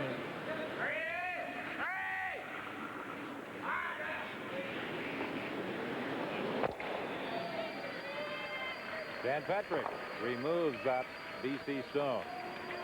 So the fourth-year business student at the University of Alberta does his job on this fifth end, or sixth end, pardon me.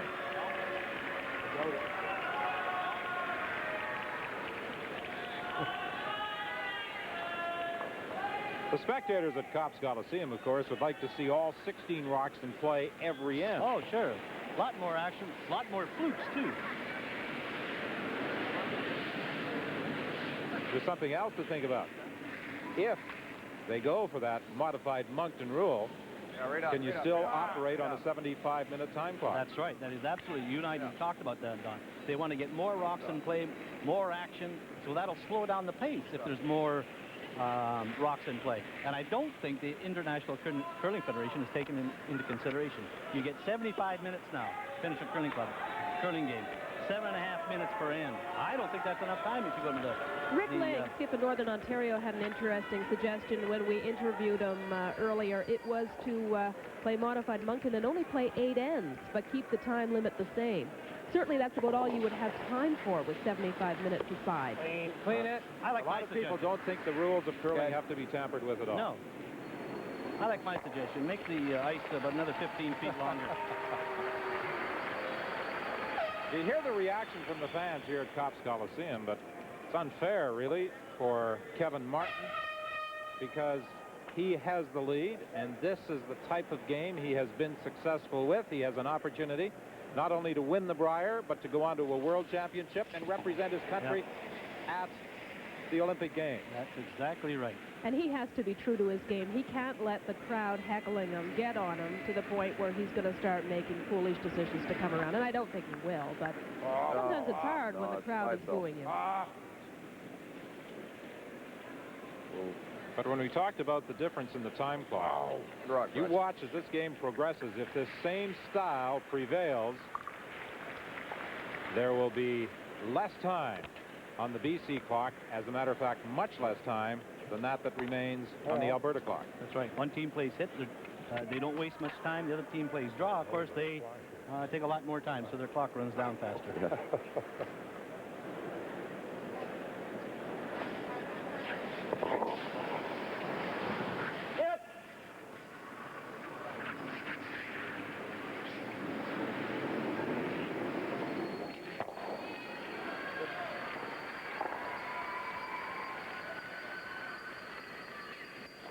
Well, Gerry Kent keeps trying to change the position of those guards, moving them around, trying to make the shot just a little different for Alberta, but they are precise.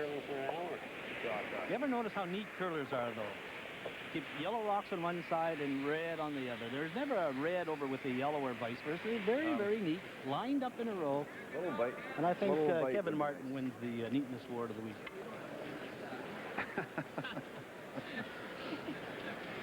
Yeah. Second choice. Oh, just a bite. That's where we're going to be. Just the first choice. It's interesting how this BC rink was put together. 3 years ago, they were all on different teams. And in a major BC competition, Gerry Kent contacted the other three members and asked if they would like to get together, try and compete provincially. And they achieved their objective this year by winning the BC championship.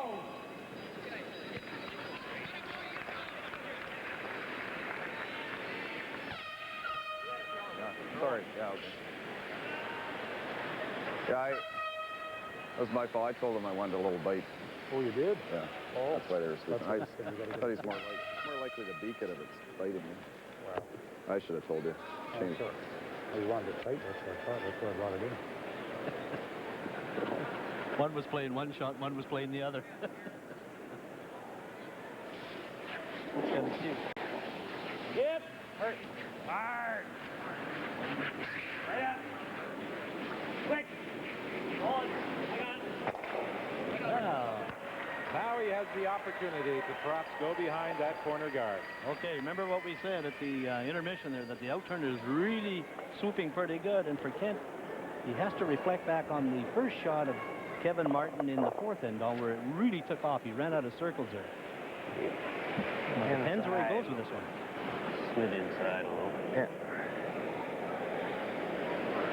Some of our viewers may recall in 1985 when Kevin Martin won that Canadian Junior Championship in St. John's. He beat Newfoundland's Kent Scales to win the championship.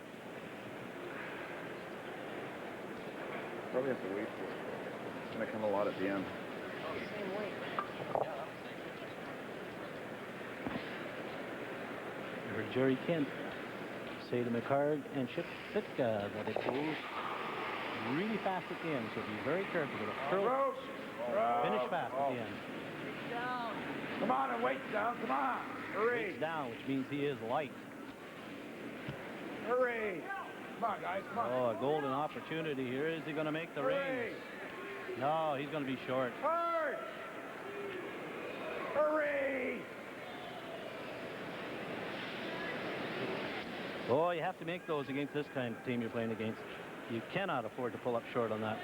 If you reflect back in this match, it's been those missed opportunities that has cost BC. Yes. They have had chances.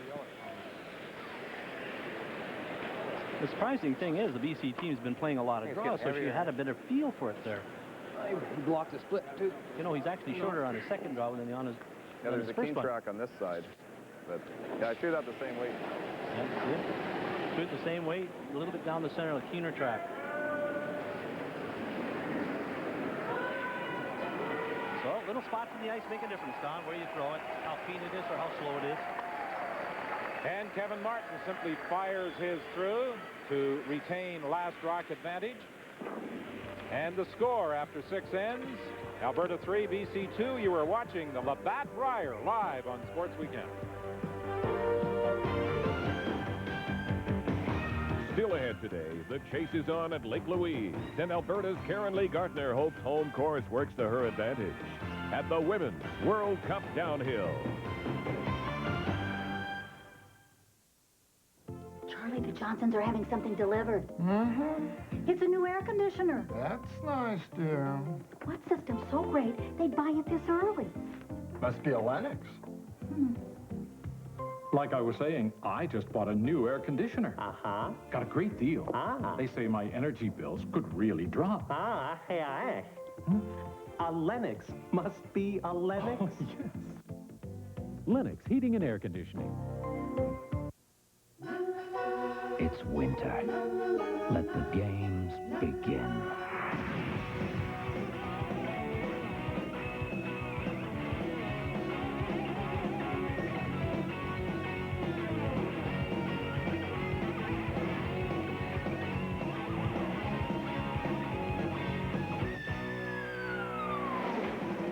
Winter Fun, brought to you by Labatt's Blue.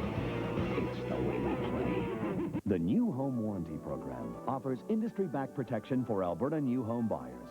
If your warranty program builder is unable to refund your payment, complete your home for any reason, or fails to honor our warranty, rest assured that you won't be left without support.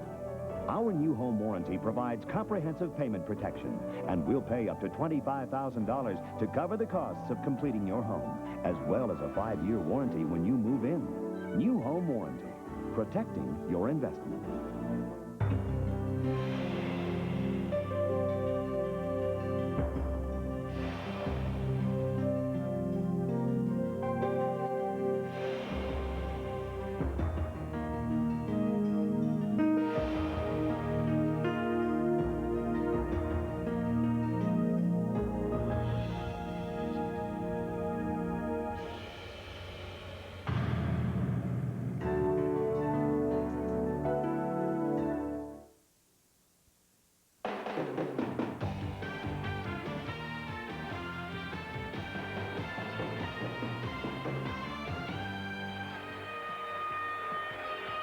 We're in the 7th end of the Labatt Brier semifinal at the Cops Coliseum in Hamilton.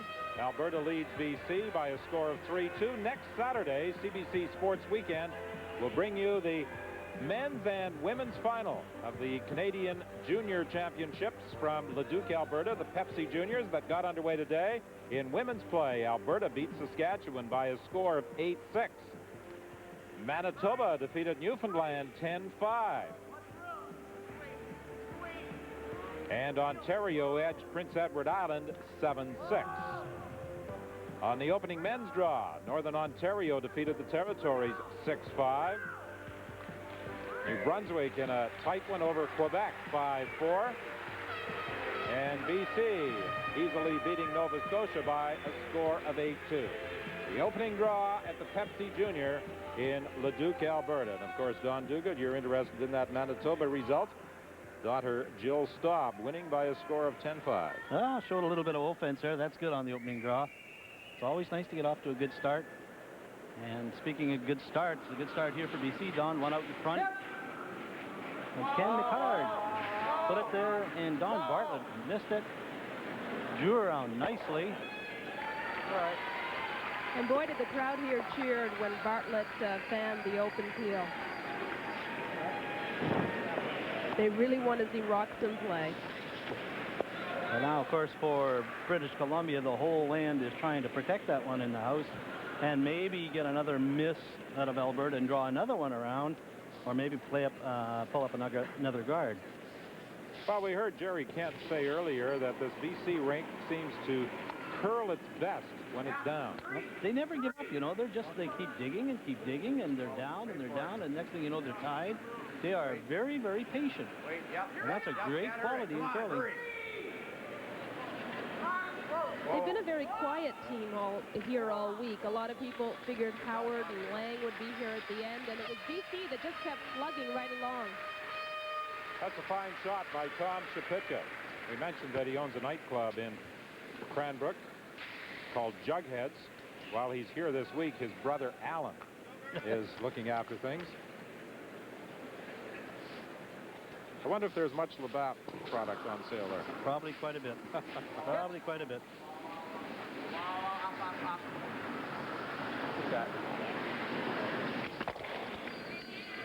Alberta removes that guard. The shooter of Dan Fitrick also rolls out of play. And Gerry Kent is going to persist in protecting that stone in the back of the 4-foot. Can they play 5 consecutive guards? Well, that's the difficulty, is you have to play 5 consecutive guards.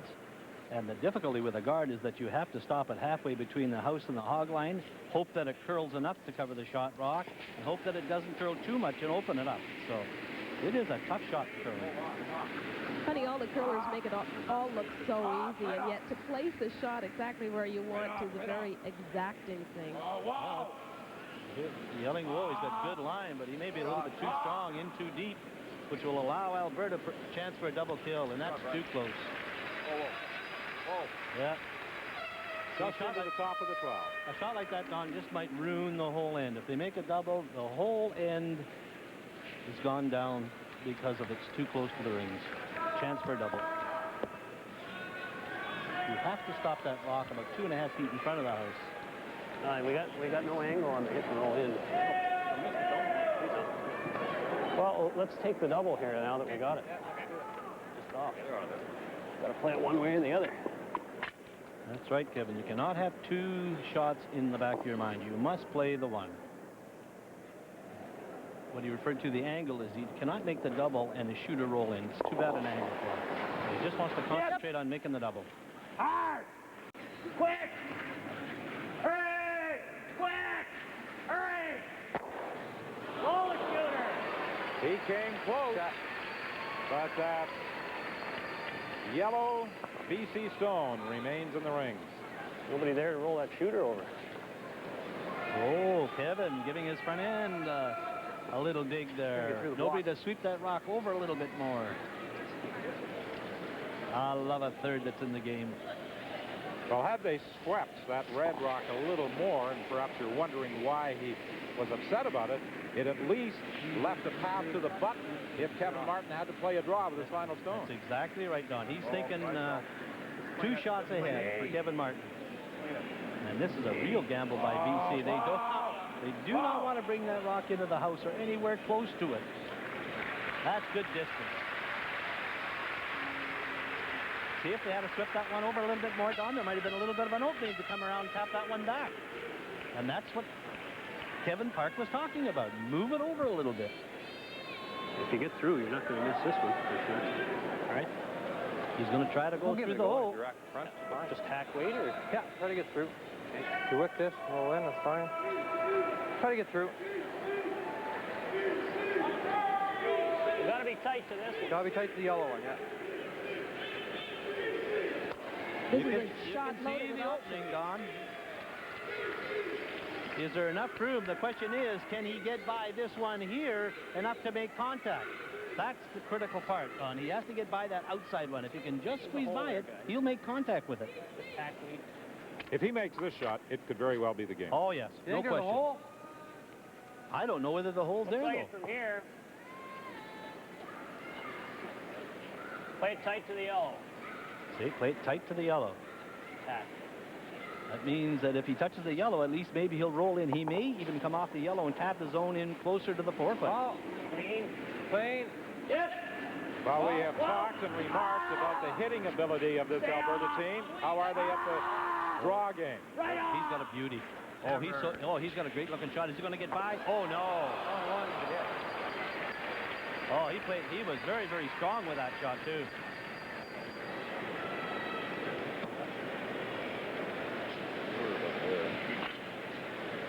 You can go to there. And as we said earlier, there are right ways to miss a shot and wrong ways, and the way to miss the shot there was to move that front. Okay, for Gerry Kent, Don, he wants to make sure that he pulls this rock in at least into this area. If he can pull it in tight here and move it in behind the guard, so much the better. But this is an absolute perfect curling shot right there. Yeah, if we don't have line, we want to leave it late. He doesn't have line, Don. What he means is that if it's still hanging way out past the guard, just let it stop short because he does not want to set up a double. Line's good. Where is it? Don't stand the guard. T-line. I'm saying T-line. Lock the roof. Kapitka, stay with that block. Don't you drop off. Come on, hurry! Hurry! Whoa! Hurry, come on! Hurry! Hurry, Radius! Come on, all of them go! Oh, what a Hurry! gorgeous curling Hurry! shot. Oh, let me tell you. What a great call by Collison. What a great shot by Gerry Kent. Now for Kevin Martin, you have to run it, Don.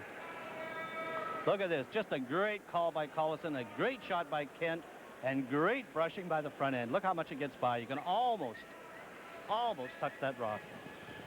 And they stay with it, bring it tight to the 8-foot. That's a great curling shot. Just off the nose, it says triple.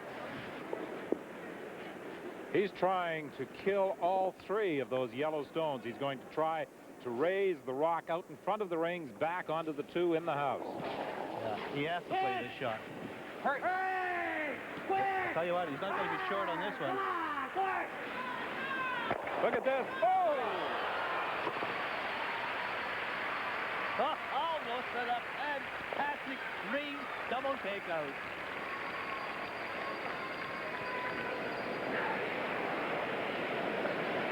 Oh, look at this, Don. He hits it almost dead on the nose. If he just gets a little bit more of it, he would drive all three of them out. Almost a perfect shot. Hey? Yeah, definitely. So now Gerry Kent will attempt to duplicate his previous shot. He'll try to put it in the same spot and force Kevin Martin to play a draw. If he stops short, it's not a bad shot, Don. Where is it? But he wants to curl it around that red one. Lock the roof, lock the roof. Be careful because this one will snap at the end just like the last one. Come on, hurry! Hurry! Hurry! Oh. Whoa, whoa, whoa. Come on, way back. Now they got to go hard. Got to get it to the back of the 12-foot. Back of the 8. They waited a little too long Yes, they in did. brushing that one. That rock made a very, very sudden move. Well, the last one curled fairly hard, too. It seems that they just didn't anticipate the curl. But you know, oh, look at, he's going to play for the second shot rock. Can you believe this call? See about half. Especially given how much it's moving there on the in turn. You know, if he can hit what he sees, he may be able to make the double here. You see the yellow handle. Can we see a half? Not quite half. Third. Well, that's tight. Yeah, something like that. What do you guys think? Give him his one, we still win the game, don't we? If you feel confident making the draw, make it, but... well, we're not looking at any draw. Not even looking at the draw. Here's a double or for Double two. or concede. The one. Hate to give him one up playing 8. Yeah. Hit the open one. Let's just hit the open. Okay. You got hammer 2 to the last one. He's willing to concede one on this end. That's right. This is really an interesting call. You know, I always maintain if you had last rock, you go for it. They're playing very, very conservative here by hitting that second shot rock. What they're saying is, okay, BC, we'll give you one. We still have last rock playing the 8th end, so we should win. As opposed to gambling and paying the double, or maybe just to come down to it and score one. A little bit of a conservative shot here. Not a bad call. He removes the second shot stone. BC steals one on the 7th end. So this match continues to be as close as most anticipated it would when it began. The score after 7 ends, Alberta 3, BC 3. You are watching the Labatt Brier live on Sports Weekend. Thank you, Don. You will continue to watch it live in just a few moments. Elsewhere on ice this afternoon, late stages of the third period, the Boston Bruins on an opening minute goal by Cam Neely continue to lead. The Toronto Maple Leafs 1-0, although Leafs are now applying pressure in the third period. On to the Met Center in Minnesota, where the Detroit Red Wings are the visitors. Minnesota scores first. Alan Bester in goal for Detroit, making his first appearance since coming over from the Leafs. Alf Dahlen will beat him here on the rebound for his 17th at 9:40. And it didn't take long for the Detroit Red Wings to fall behind 2-0. Dahlen will set up Brian Glynn for just his 6th of the year, handcuffing Alan Bester. And in the first period of play still, it is Minnesota out in front of Detroit 2-0. The North Stars could cut into Detroit's third-place lead in the North by 9 points. Still to come this afternoon, women's downhill from Lake Louise with Scott Oak and Curry Chapman, and the 8th end from the Brier when we come back.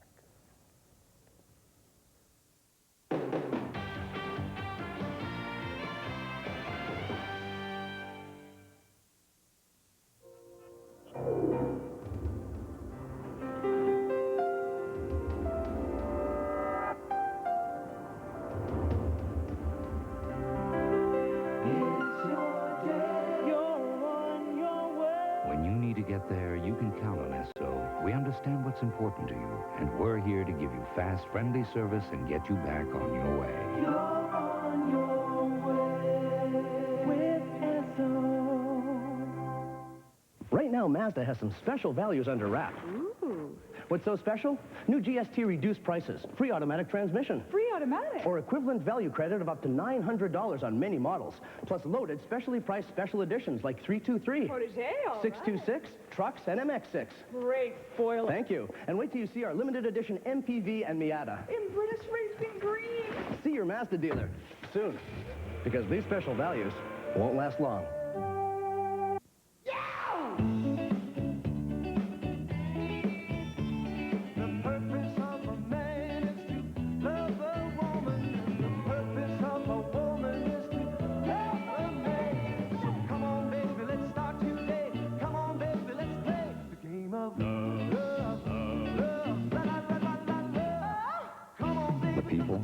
The music, and the taste of a cold Labatt's Light.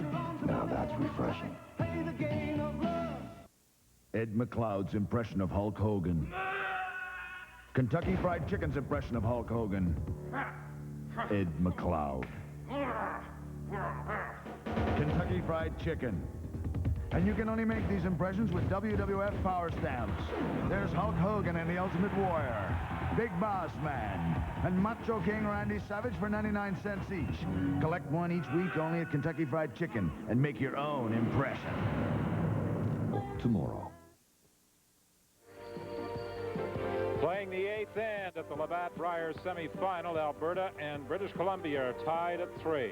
Since the Labatt Tankard was introduced to Canadian men's competition in 1980, 3 rinks have twice engraved their name on that beautiful trophy. Al Hackner in 1982 and again in 1985. Ed Wernick in 1983 and 1990, and Pat Ryan in 1988 and 1989. Tomorrow we'll have the Brier final, Alberta or British Columbia against Randy Wojtowicz of Saskatchewan. It will come your way live from Copps Coliseum beginning at 12:30 Eastern Time.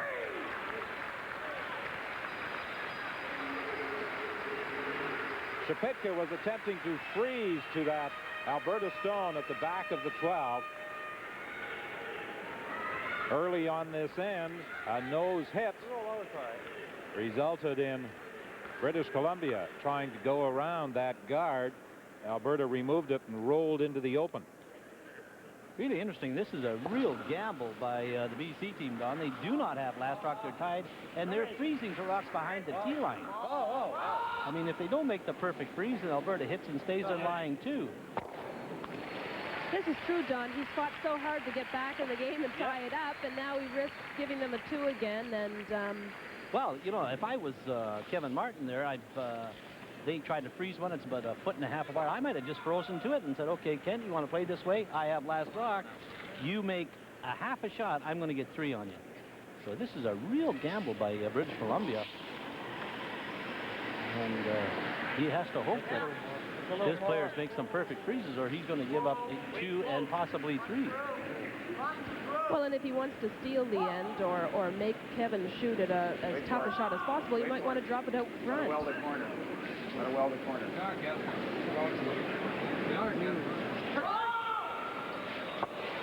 He didn't want to do that. No, that's right. I mean, to me, this is dynamite.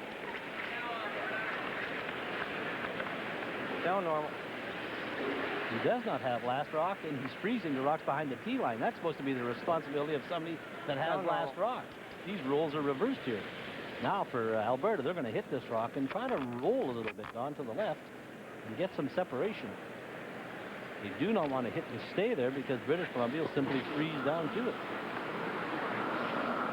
Quiet, hip. Clean. Whoa. Hip. Hurry. Hurry. Good. Okay. Shot. Now there's a bit of a pocket to try and draw down to. Well, we'll see what Kent does here if he elects to freeze or maybe play the double. I would play the hit, Don, and hope to stay. And then maybe hope that Alberta hits and rolls out and then go around that guard that's on the left-hand side. I mean, he is asking for trouble. Hit it. How about just a little bump? You can't take a shot and freeze on one side. He is playing with fire here, I'll tell you that. You want to hit it? Freeze it, freeze. Kent says, do you want to hit it? And the 3 at the other end say, freeze.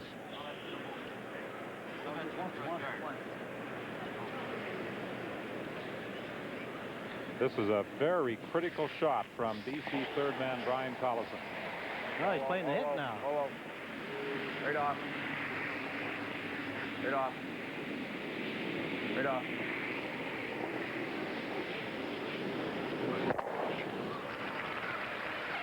Not enough to remove that second stone.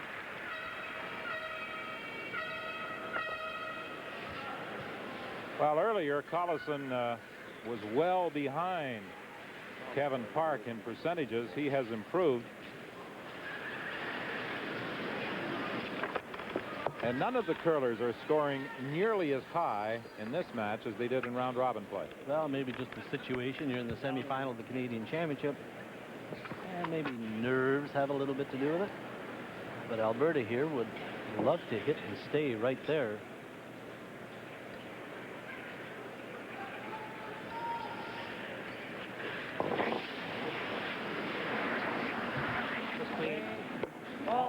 See, he made the call to freeze, Don, and if this end continues the way it's going, Alberta's going to score 2. So by freezing, BC's allowed Alberta the opportunity to score 2, but they're going to get out of it because Alberta just hit and rolled out. Not too bad. And that's why the percentages in this game are not nearly as high as they have been throughout round-robin competition. Now, Kent asked for a freeze, and there's one at the back of the top of it. I think if he's going to continue this type of strategy, he might as well go around the corner guard, and that's exactly where he's going to go. He is pulling out all the stops here. Enough. And it's not bad, you know, because he's making Alberta change their game a little bit.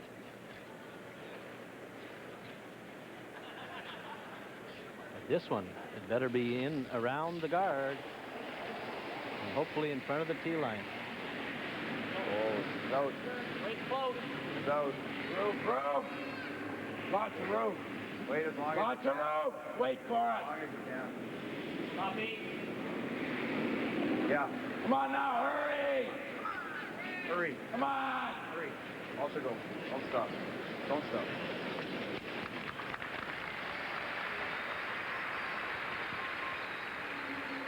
BC lies 1, but that rock is in the open. Well in the open. It really didn't move very much. He might have put it out a bit. Ran very straight for Brian Collison, but Probably on that line so long. Yeah. Yeah, straight spot over on the other side of center there. Stays there forever. You're right about that, Gerry. You put it out a bit, it'll stay there for a long, long time. It'll just curl at the end. We're playing the 8th end of this Brier semifinal. Yep. Hard. Quick. Hurry. Come on, guys. Quick. Hard. Come on. Right up. Right up.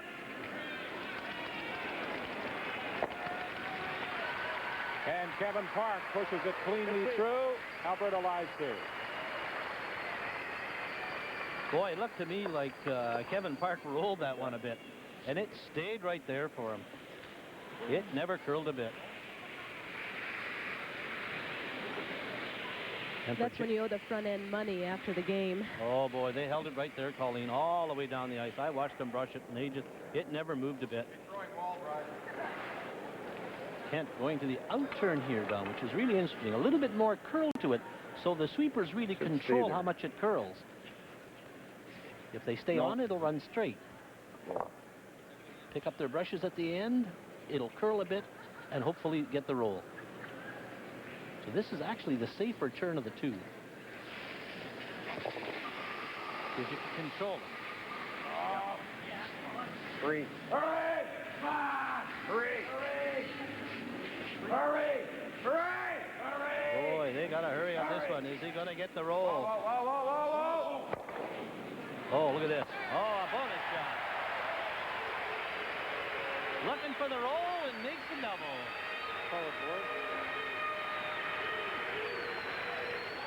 You know, Gerry Kent faces an interesting predicament if he should win this Brier.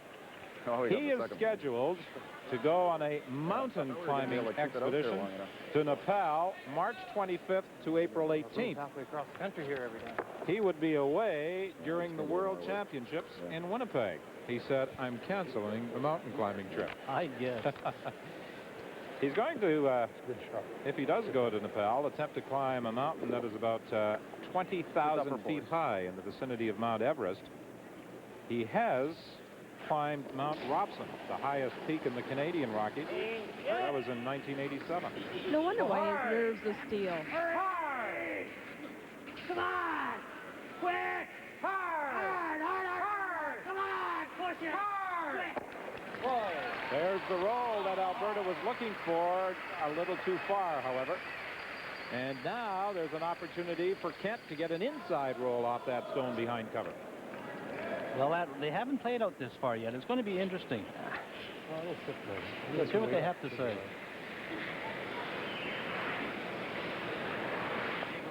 See him doing a little bit of house cleaning there. A lot of traffic down that outside. Now, there was a time where you could start a game with a brush and switch to a corn broom.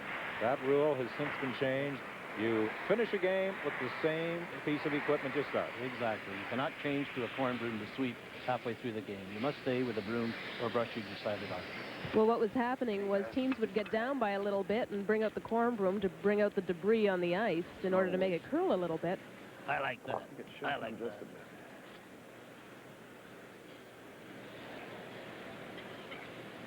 Very big shot.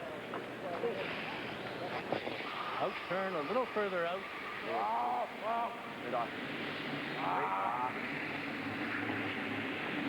Out a little bit further. They haven't laid a brush. It is going to make contact. Oh, just. The first objective was accomplished, removing the Alberta stone, but he did not get the second, and that was to save the shooter and roll behind cover. Well, with the exception of a raise draw by Alberta early in the second end, they haven't played over there very often. So when you're guessing at the ice, it makes it hard. Well, it's those type of shots, Don, that you have to make. You have to hit and maybe get a little bit of roll, at least hit and stick to make the other team make a play on it. You can't have a guy automatically throw the rock through in the 8th inning. You have to make a play on it. So Kevin Martin blanks end number 8. And he will retain last rock advantage into the 9th end. The score in this Labatt Brier semifinal is tied at 3.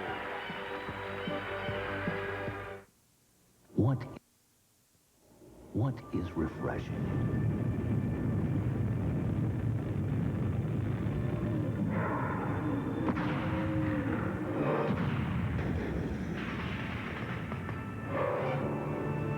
It's the taste.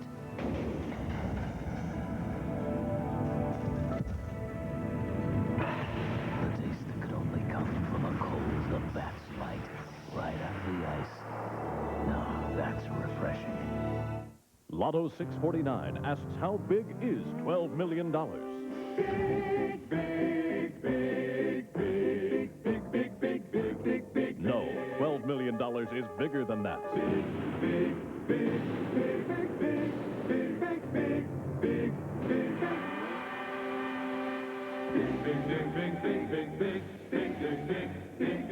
This Saturday's Lotto 649 estimated jackpot is a tremendous $12 million. Ken Tomahiro's impression of the Big Boss Man. Kentucky Fried Chicken's impression of the Big Boss Man. Ann Wood's impression of the Ultimate Warrior. Kentucky Fried Chicken's impression of the Ultimate Warrior. And you can only make these impressions with WWF Power Stamps. There's Hulk Hogan and the Ultimate Warrior, Big Boss Man, and Macho King Randy Savage for 99 cents each. Collect one each week only at Kentucky Fried Chicken and make your own impression.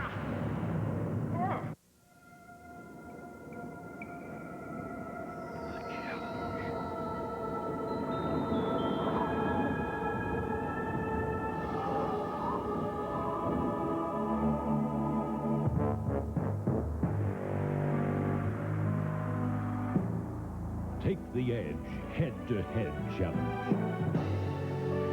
Edge, the canola herbicide. Edge, the champion. Trading is an important pastime with spectators at a Labatt Brier. 2 ends remain in this semifinal. The score is tied at 3. Kevin Martin, the Alberta champion, out of the Avonair Curling Club in Edmonton. He and his wife, Shauna, operate the Devon Child Care Center. And the youngsters in that Child Care Center have sent along this sign in support of the Alberta representatives, covered with their handprints. Oh, that's a nice touch. Little Devon loves Kevin. He's in control of the game, playing this 9th end. He's trying to keep things clean. He has last rock advantage. He wants to save that last stone right through until the 10th end and score the winning point with his final delivery. And really what's going through Gerry Kent's mind, Don, is that he is playing this game trying to get rocks out in front, of course.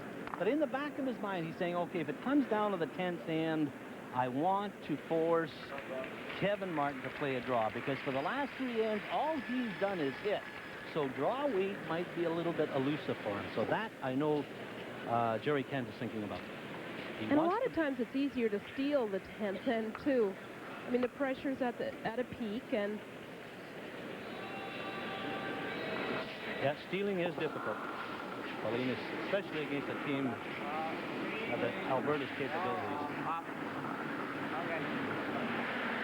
And it just takes 1/2 a shot, you know, and either the 9th or the 10th, kind of roll to the corner, and British Columbia goes around. It changes the whole philosophy for Alberta. And throughout the week, British Columbia had terrific success stealing. They stole a total of 17 ends, which was very high. Yes. Good point, Colleen.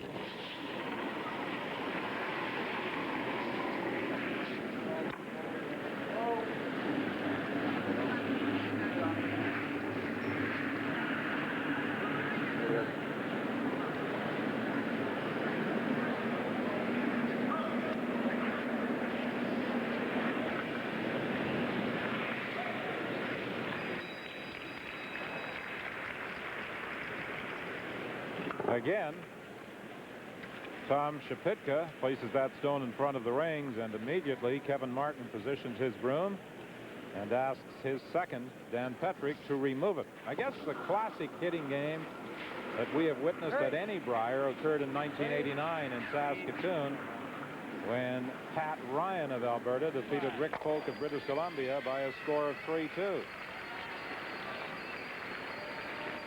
Well, the ice was very straight that year in Saskatoon and conducive to the hitting game.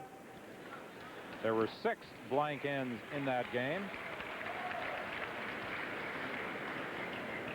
We have had 3 blank ends here at the Copps Coliseum. But yesterday, in that final round robin contest, when Alberta beat Manitoba 3-2, there were 6 blank ends. Well, as I said earlier, it just takes half a shot.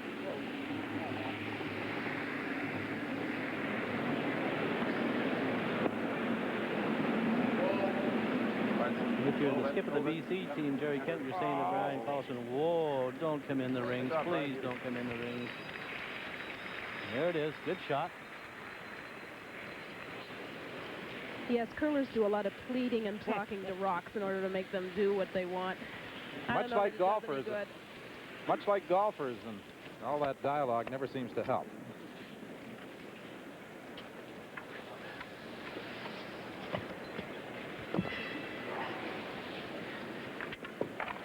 See a little bit of a frost buildup on the ice. You see a lot of scratches and everything else. That's not scratches on the ice. That's just a little bit of frost on the ice where there's not many rocks traveling down that particular edge. Don, you'll see it's a little bit white looking. And that's just because of humidity. Does not affect the ice at all. Just the brushing.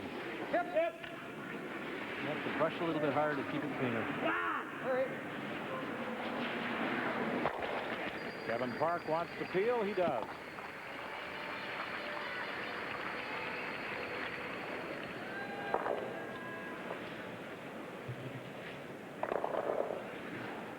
Three is the score. We're playing the 9th end here at the Copps Coliseum. This Labatt Brier semifinal. Yeah, just a little bite.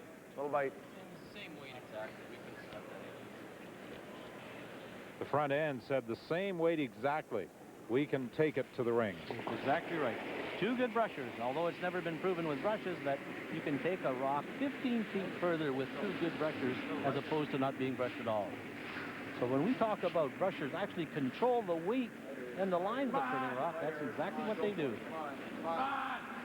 If I were Kent here, though, I would still be playing it well short of the rings, because even by bringing it in, if Alberta hits and rolls a little bit, then you're going to go around that and possibly set Alberta up for a 2. I like where it's wound up. Yeah, I like it where it's wound up also, but I wouldn't mind it on the other side. You change the shot up a bit, because you're giving the third man, Kevin Park, the same shot twice in a row, and that's, you try to mix it up a bit. Maybe a little bit of a mental error by Alberta, maybe hit it on the nose if it's on the other side.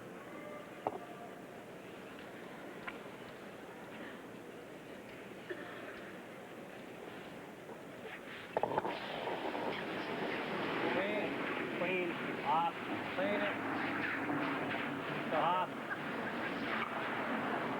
He corners it. Nothing in play on this 9th end. Attendance for this year's Brier is around the 80,000 mark, perhaps a little higher. It won't threaten the attendance record that was established in Saskatoon, but I think the turnout at Copps Coliseum has been everything organizers had hoped for. I agree. You heard Kevin Martin, Kevin Park talking about if they drop this one short, should we go around it? There's such a thing as a team like BC saying, okay, we drop it short. The other team says, okay, let's go around it. We'll get two. You know, so you have to be very careful here. But I think with the way Alberta's playing, I don't think they'll go around a rock that's out in front of the rings right now. I don't think they're about to take any chances. But I'm going to tell you, I lost a very big cash deal one year doing exactly that. Saying, okay, let's put up another guard. Get my first rock. We put it up, and the guy was running down the ice to draw around it. And it beat us. Come on, come on. Come on. Come on, come on. I can't believe you ever made a tactical error. I was only 18 at the time. Anyway, you see, this rock is not in the rings. There's a chance that Alberta could go around it. You know, and score two. If he goes around it, plays it in front of the tee line, biting the 4 foot, there's a good chance he's going to score two. We got to think about where we want to put this next one. Hide it. Feels this. Yeah. Hide it behind the sheet. Yeah, you stand in front of the house and I'll hide it behind you. That's good. Or put it behind the hack when you can't hit it. That's good thought. Clean. Despite the pressure, Gerry Kent maintains his sense of humor. And now where is he going to put his final stone of this ninth end? Yeah. Now, some might wonder, what difference does it make where he puts that stone?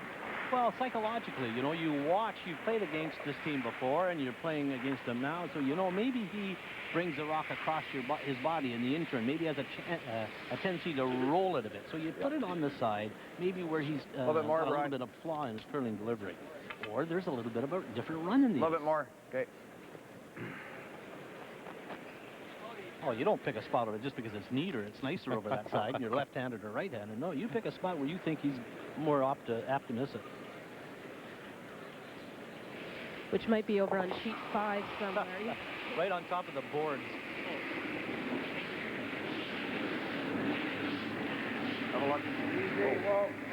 But for Kent, this is, you know, a fairly wide open draw and everything else, but it's going to serve him well when it comes down the 10th edge if he has to draw. When this BC team front end backs off sweeping, they usually back off big time. Yeah, they do. It's not a bad idea for front ends to stay and at least clean. We saw Heidi Hanlon lose the Scott Tournament of Hearts because her rock picked up a hair, and anything like that can happen in curling. Wait, you got to stay with them. And this rock is right in the back of the 12-foot. Kevin Martin would dearly love to hit and roll out here. But his rock has got a few more feet to travel at the back of the house, so he may hit this one on the nose, but I kind of doubt it.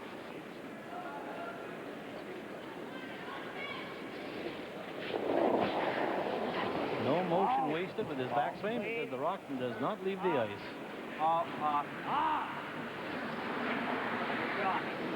And he accomplishes his objective, retaining last rock into the 10th end of this Labatt Brier semifinal.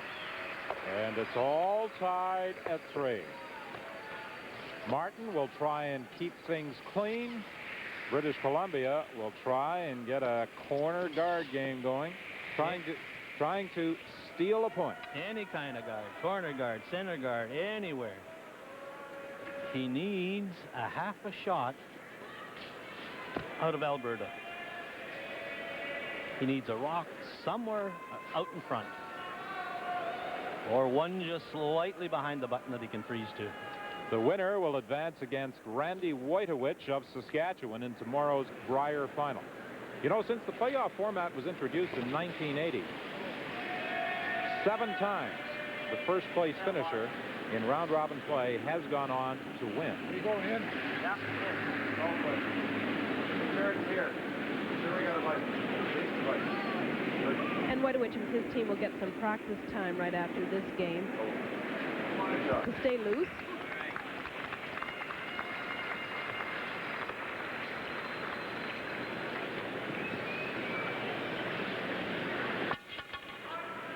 McHarg's first stone comes to rest in the top of the 4.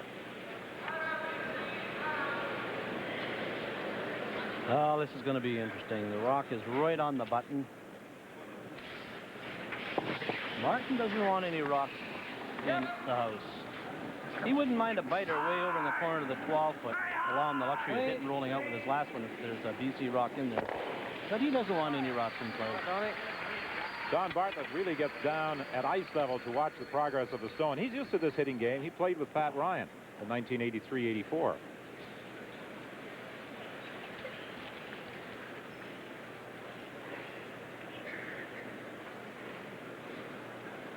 But as we said, all it takes is that one little mistake.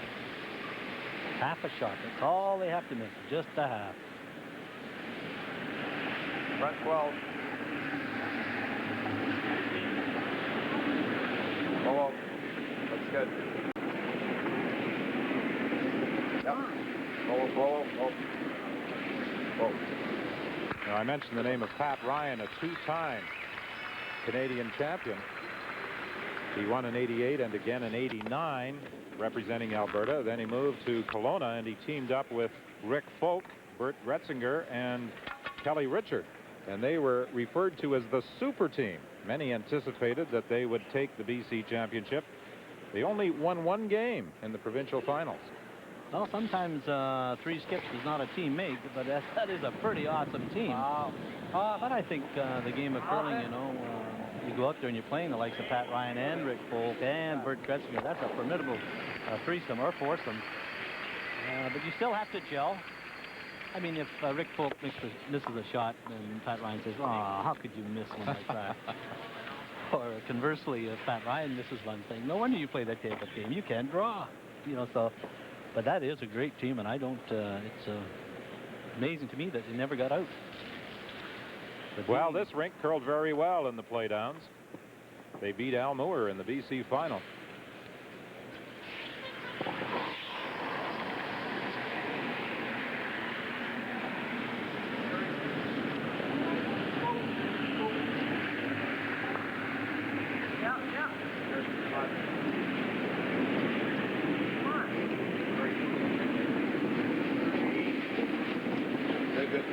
I don't like this side of the ice for the BC team if they're planning to steal a point, because it does not curl over on the in-turn side. I would sooner play on the out-turn side where there's a lot of movement to it. And really change it up for Martin. The one bad shot Martin made the whole game was that out-turn draw in the fourth hand for 2 to lie to. And he pulled up well short. Kevin Martin wants Dan Petrick to remove that stone. He does not want a nose hit. He wants to hit it. Okay, right about now, if I was Ken, I might go to the out-turn side. I would not persist on that in-turn side. It's too dangerous. Doesn't curl very much. I would change it up a bit. It must get terribly frustrating playing a rink like Martin when you try and establish a corner guard game and they keep peeling it. Or any kind of guard game. It is very frustrating, but, you know, we talked at the beginning of the show about patience, and you have to have patience.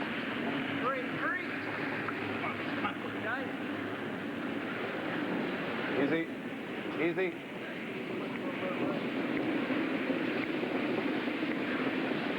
See, the rock is almost in the same spot as the last one. Martin would love to have you put it there the whole game, because they've thrown about 4 or 5 rocks down there.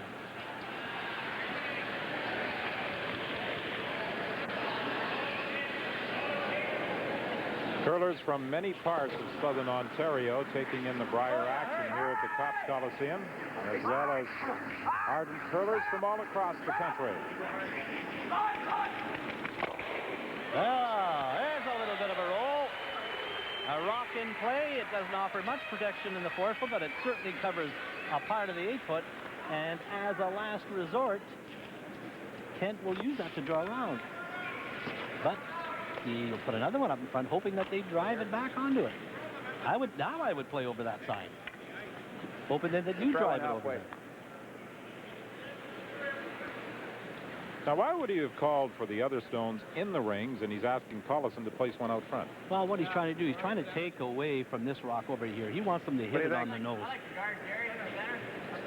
Now, we Center guard. mentioned, you may recall, a while back about the different style of game, the draw game that Kent was playing as opposed to the takeout game of Martin, and how it would affect the time clock. He saw Kent glance back at the time clock. He has 7:53 remaining with the clock running on this shot by Coliseum. Alberta has 14:25 remaining. Almost double the time left for Alberta. But what Kent is saying is he's going to put up a guard. He wants a nose hit closer to the 4-foot, Don. See, he doesn't have much room to bury around over there. He'll only be in the 8-foot if he goes around that corner guard. He wants it on the center so they can draw into the 4-foot. But I might have played it over a little bit more, hoping that maybe Alberta drive it onto that red one. You know, he gets some action on the rock. This is where you hope that the opposing player maybe turns it in a bit and hits it right on the nose.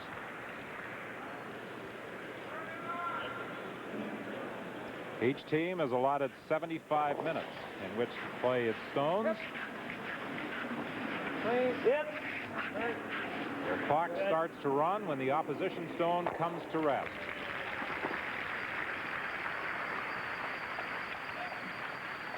Remember when I said at the 9th end on that if Kent can maybe draw around that rock and force Kevin Martin to play a draw in the last end, that would be the critical thing. When was the last time he played a draw? I can't remember, but I know that he played takeouts in 9, 8, and 7. So I think about the 6th end. So that's a long time ago. Well, he may not have a feel for it.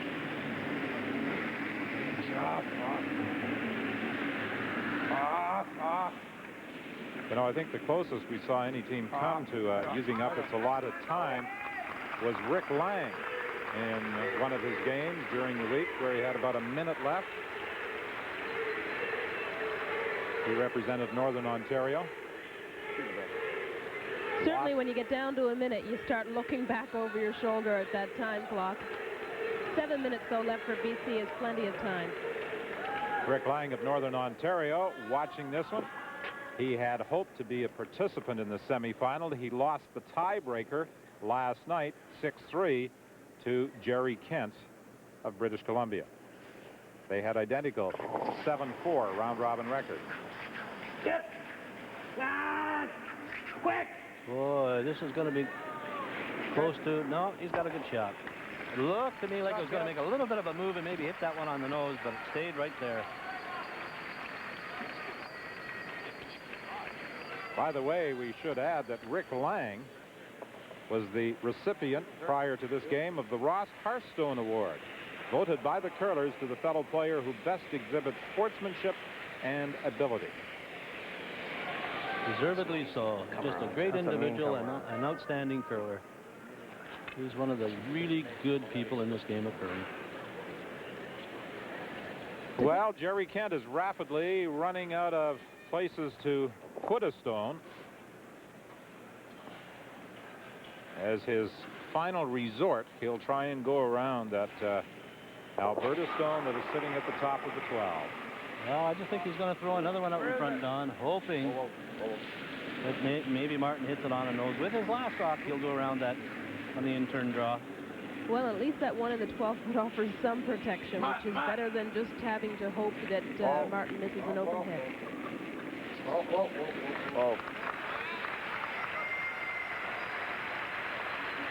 Good point here, too, is Martin's going to play a hit with this one, this very first rock.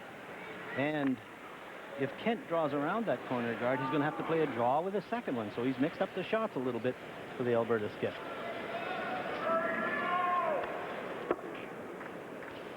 Your lips is a tight phone, right? Yeah, that's not a bad little guard there, actually. You bet your life it is. A good little guard, Kent.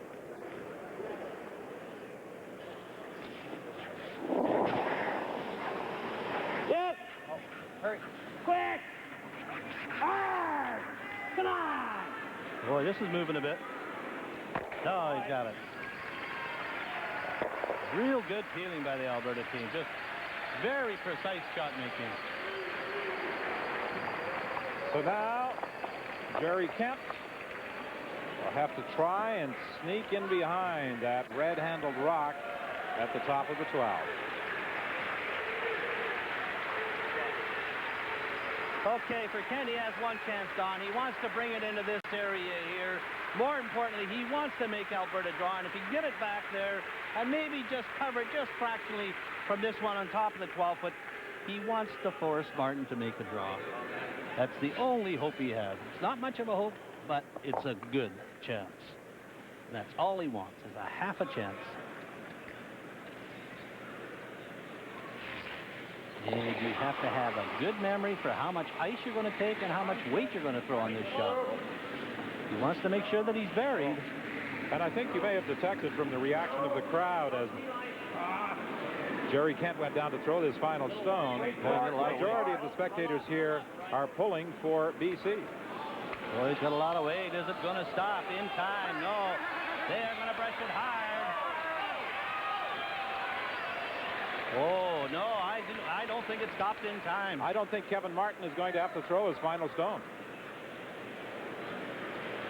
Gerry Kent can only watch.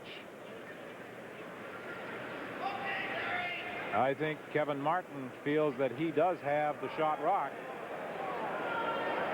Hollison's going to back right out of there and not say anything. He's going to make them throw it.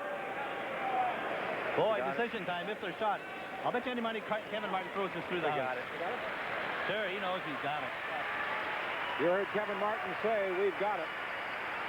Now Gerry Kent is going to come down to take a look. The trouble with it is one rock is at the top of the house and one rock is at the back of the house. And Kevin Martin has simply kicked his rock down the ice. The fans are booing, and I don't understand this. Why throw the rock? He feels he's got the winning point. Well, I think they're going to have to measure this. Yeah, he didn't have to throw it. Well, the game's over for sure. Thank you very much. There's going to be they're shaking hands because the game is definitely over. It's just a question who is shot, and I think Alberta is shot. Somebody's going to win it, Kevin. Somebody's going to win it. I sure hope so. Good luck tomorrow. Well, they've conceded. Kent has kicked the rocks off. But I don't understand the fans booing. Martin, why throw that final stone? He had the point sitting there. Yeah. Good curling, guys. But it was obvious that the spectators here at the Cops Coliseum were supporting the Gerry Kent rake from British Columbia. Yeah, I'll take it. Just a touch heavy with his final stone, and Kevin Martin did not have to throw his final rock of the 10th end, and he wins the semifinal by a score of 4-3, and now advances against Randy Wojtowicz of Saskatchewan in tomorrow's Brier final. Half inch. We had it by lots, inch and a half. Oh, yeah. Holy cow, good game, you guys. Well done. Picked up there at 7 and 8. Only 2 shots I missed. It was 100 after 6.5. Oh, we got to feel like Garden, 7. Oh, yeah. I was trying to go through the hole, yeah. Yeah. Well, if you're going to do that shot, make sure you're on the guard. That way you at least have a shot for one. TJ threw that good, too. Thought for sure we get through that. Curl another quarter inch, we had the shot. Kevin over. It is officially over. Yeah, there's no need to throw that last one. Congratulations. It's a mean old crowd, huh? I guess. Holy cow, we had it by like 2 or 3 And inches. Colleen will be back to talk with Kevin Martin right after this. I'd be crazy to go down and actually throw. Right now, Mazda has some special values under wrap. Ooh. What's so special? New GST reduced prices, free automatic transmission, Free automatic. or equivalent value credit of up to $900 on many models, plus loaded specially priced special editions like 323, Protege, all 626, trucks, and MX6. Great spoiler. Thank you. And wait till you see our limited edition MPV and Miata. In British Racing Green. See your Mazda dealer soon, because these special values won't last long.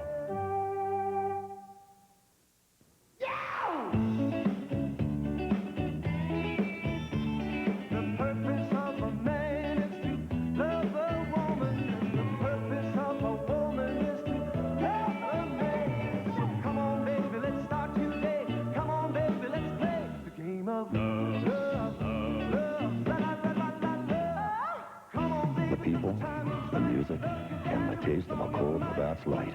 Now that's refreshing. Turkeys, fresh, freezer to oven stuffed, and the traditional turkey for the holidays. Juicy, plump, and tender. Butterball, Canada's favorite turkey.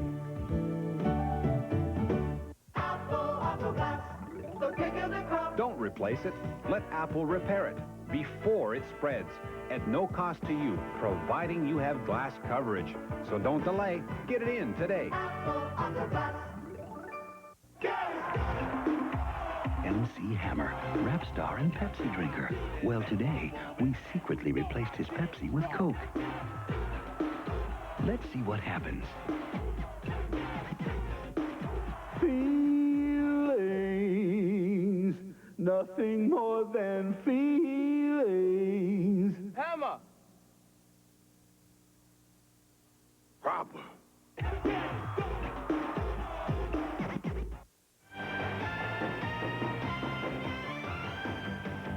Next Saturday on Sports Weekend, a curling doubleheader. The best junior women shoot it out in Leduc for the Pepsi Junior title. And the junior men will celebrate as well. The national junior title is on the line. At Lake Louise, it's the men's turn for downhill. And Swiss veteran Franz Heinzer, enjoying a super season, figures to be in the running. Back in Colorado, the women drop in on Vail. Chantal Bournesson of France has late-season momentum on her side in the final downhill event of the year. Double shots of curling and dual downhills next Saturday. Kevin Martin of Alberta with a 10th and 4-3 victory over British Columbia in the Labatt Brier semifinal. And Kevin Martin did not have to throw his final stone to win this game. And Kevin Martin is standing by down at ice level. And Kevin, were you surprised the way the fans reacted when you didn't throw that final stone? Yeah, I don't know.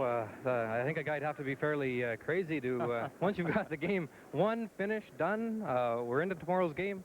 I don't think I would ever throw that rock. So it obviously wasn't close at all. Oh, no, it was a couple inches. It was clear as a bell. But the crowd on your back throughout the game, does that bother you at all? Well, actually, the only thing it can do is really pick you up because they're scared you're going to peel the whole game down, which is not possible to do. You saw it again tonight. We missed a couple, 3 again. But we keep getting that opening deuce. And that's making all the difference in the game. That seems to be what you want, the first deuce and then keep it clean the rest of the way.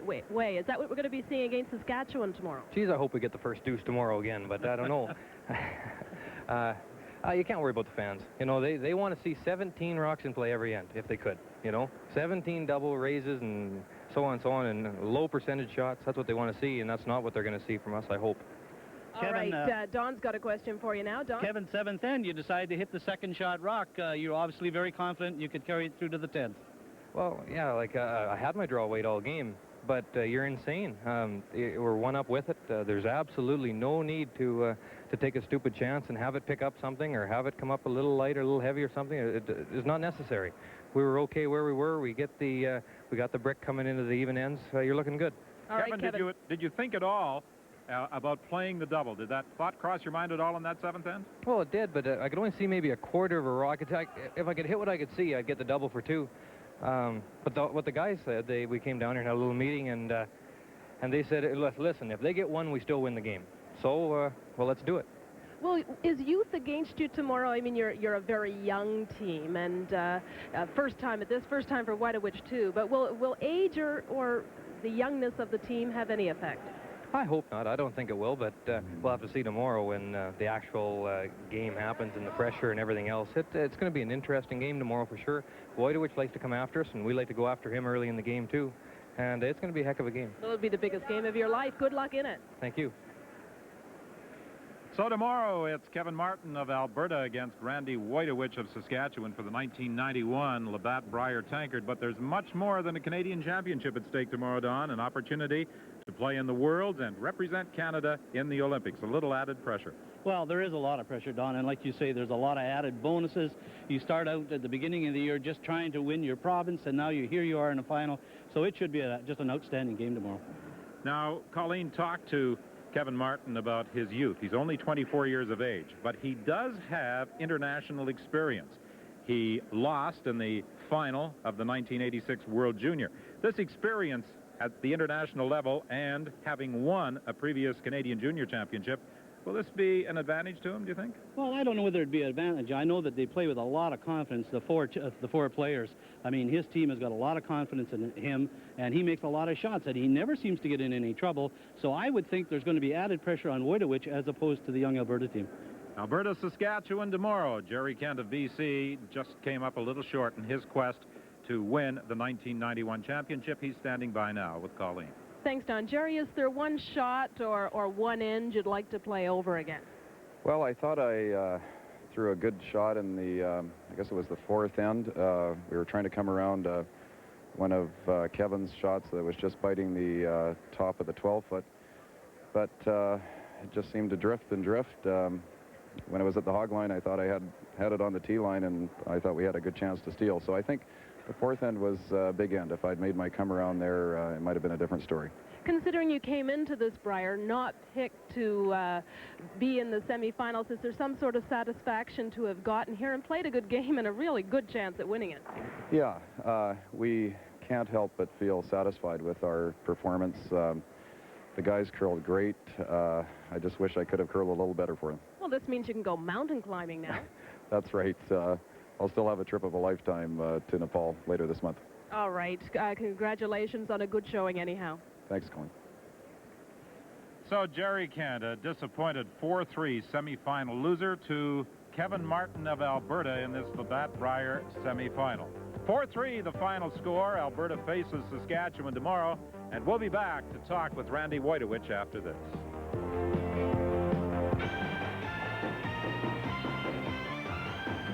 Formula One's excitement is back on track. Last season, Ayrton Senna wouldn't let anyone get between himself and a world championship. 6 Senna victories meant his second title. With Ferrari's Alain Prost as the runner-up. Now promising Jean Alesi joins the Ferrari crew. And wily veteran Nelson Piquet is still in the running. The new season begins tomorrow with the U.S. Grand Prix. All right, you're about to graduate into the Purex Pillow Gang. So never forget your mission in life is to be soft. Much softer. That's better. Now, present softness.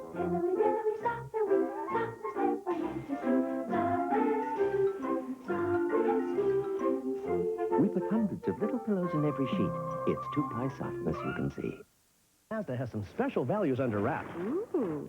What's so special? New GST reduced prices, free automatic transmission. Free automatic. Or equivalent value credit of up to $900 on many models. Plus loaded, specially priced special editions like 323, Protégé, all 626, trucks, and MX6. Great spoiler. Thank you. And wait till you see our limited edition MPV and Miata. In British Racing Green. See your Mazda dealer soon. Because these special values won't last long. What is refreshing?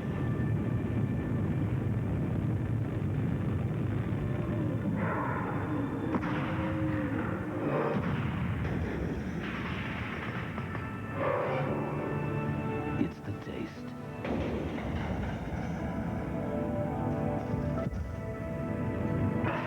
The taste that could only come from a cold Labatt Light right out of the ice. Now that's refreshing. Lotto 649 asks, how big is $12 million? Big, big, big, big, big, big, big, big, big, big. No, $12 million is bigger than that. Big, big, big, big, big, big, big, big, big, big, big, big. Big, big, big, big, big, big, big, big, big, big, big, big, big. This Saturday's Lotto 649 estimated jackpot is a tremendous $12 million. Sports Weekend. Brought to you by Labatt.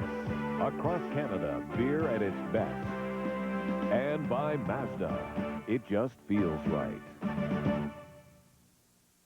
A deuce on the fourth end was the key in Alberta's 4-3 victory over British Columbia today in the semifinal here at the Labatt Brier at the Coliseum in Hamilton. Now let's go to ice level, and here's Colleen Jones.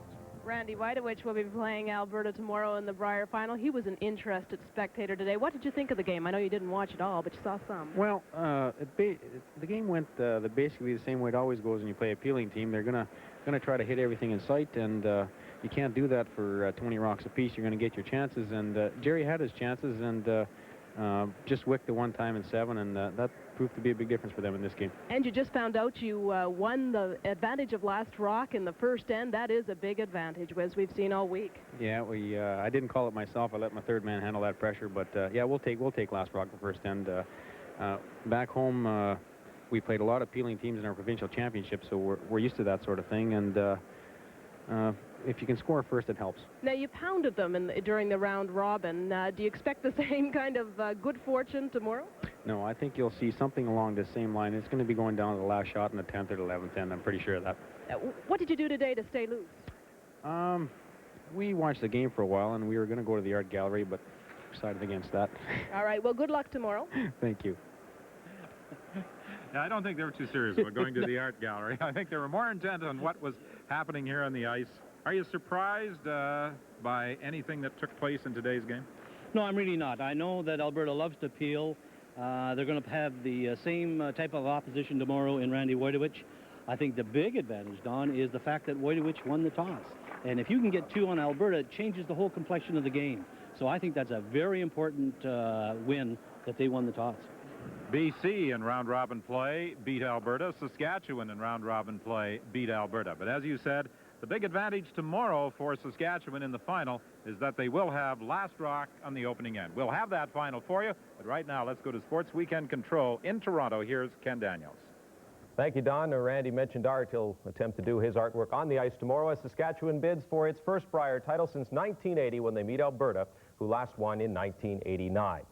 Next Saturday, we continue on the curling trail at the Pepsi Juniors in Leduc, Alberta. Both the women's and the men's junior titles are on the line, and it's interesting that the 2 of the men's teams at the tournament met in Prince Edward Island for the Canada Games gold medal. Manitoba defeated Alberta there, but Leduc is the home curling club for the Alberta reps for the rematch. Coming up shortly, the Women's World Cup downhill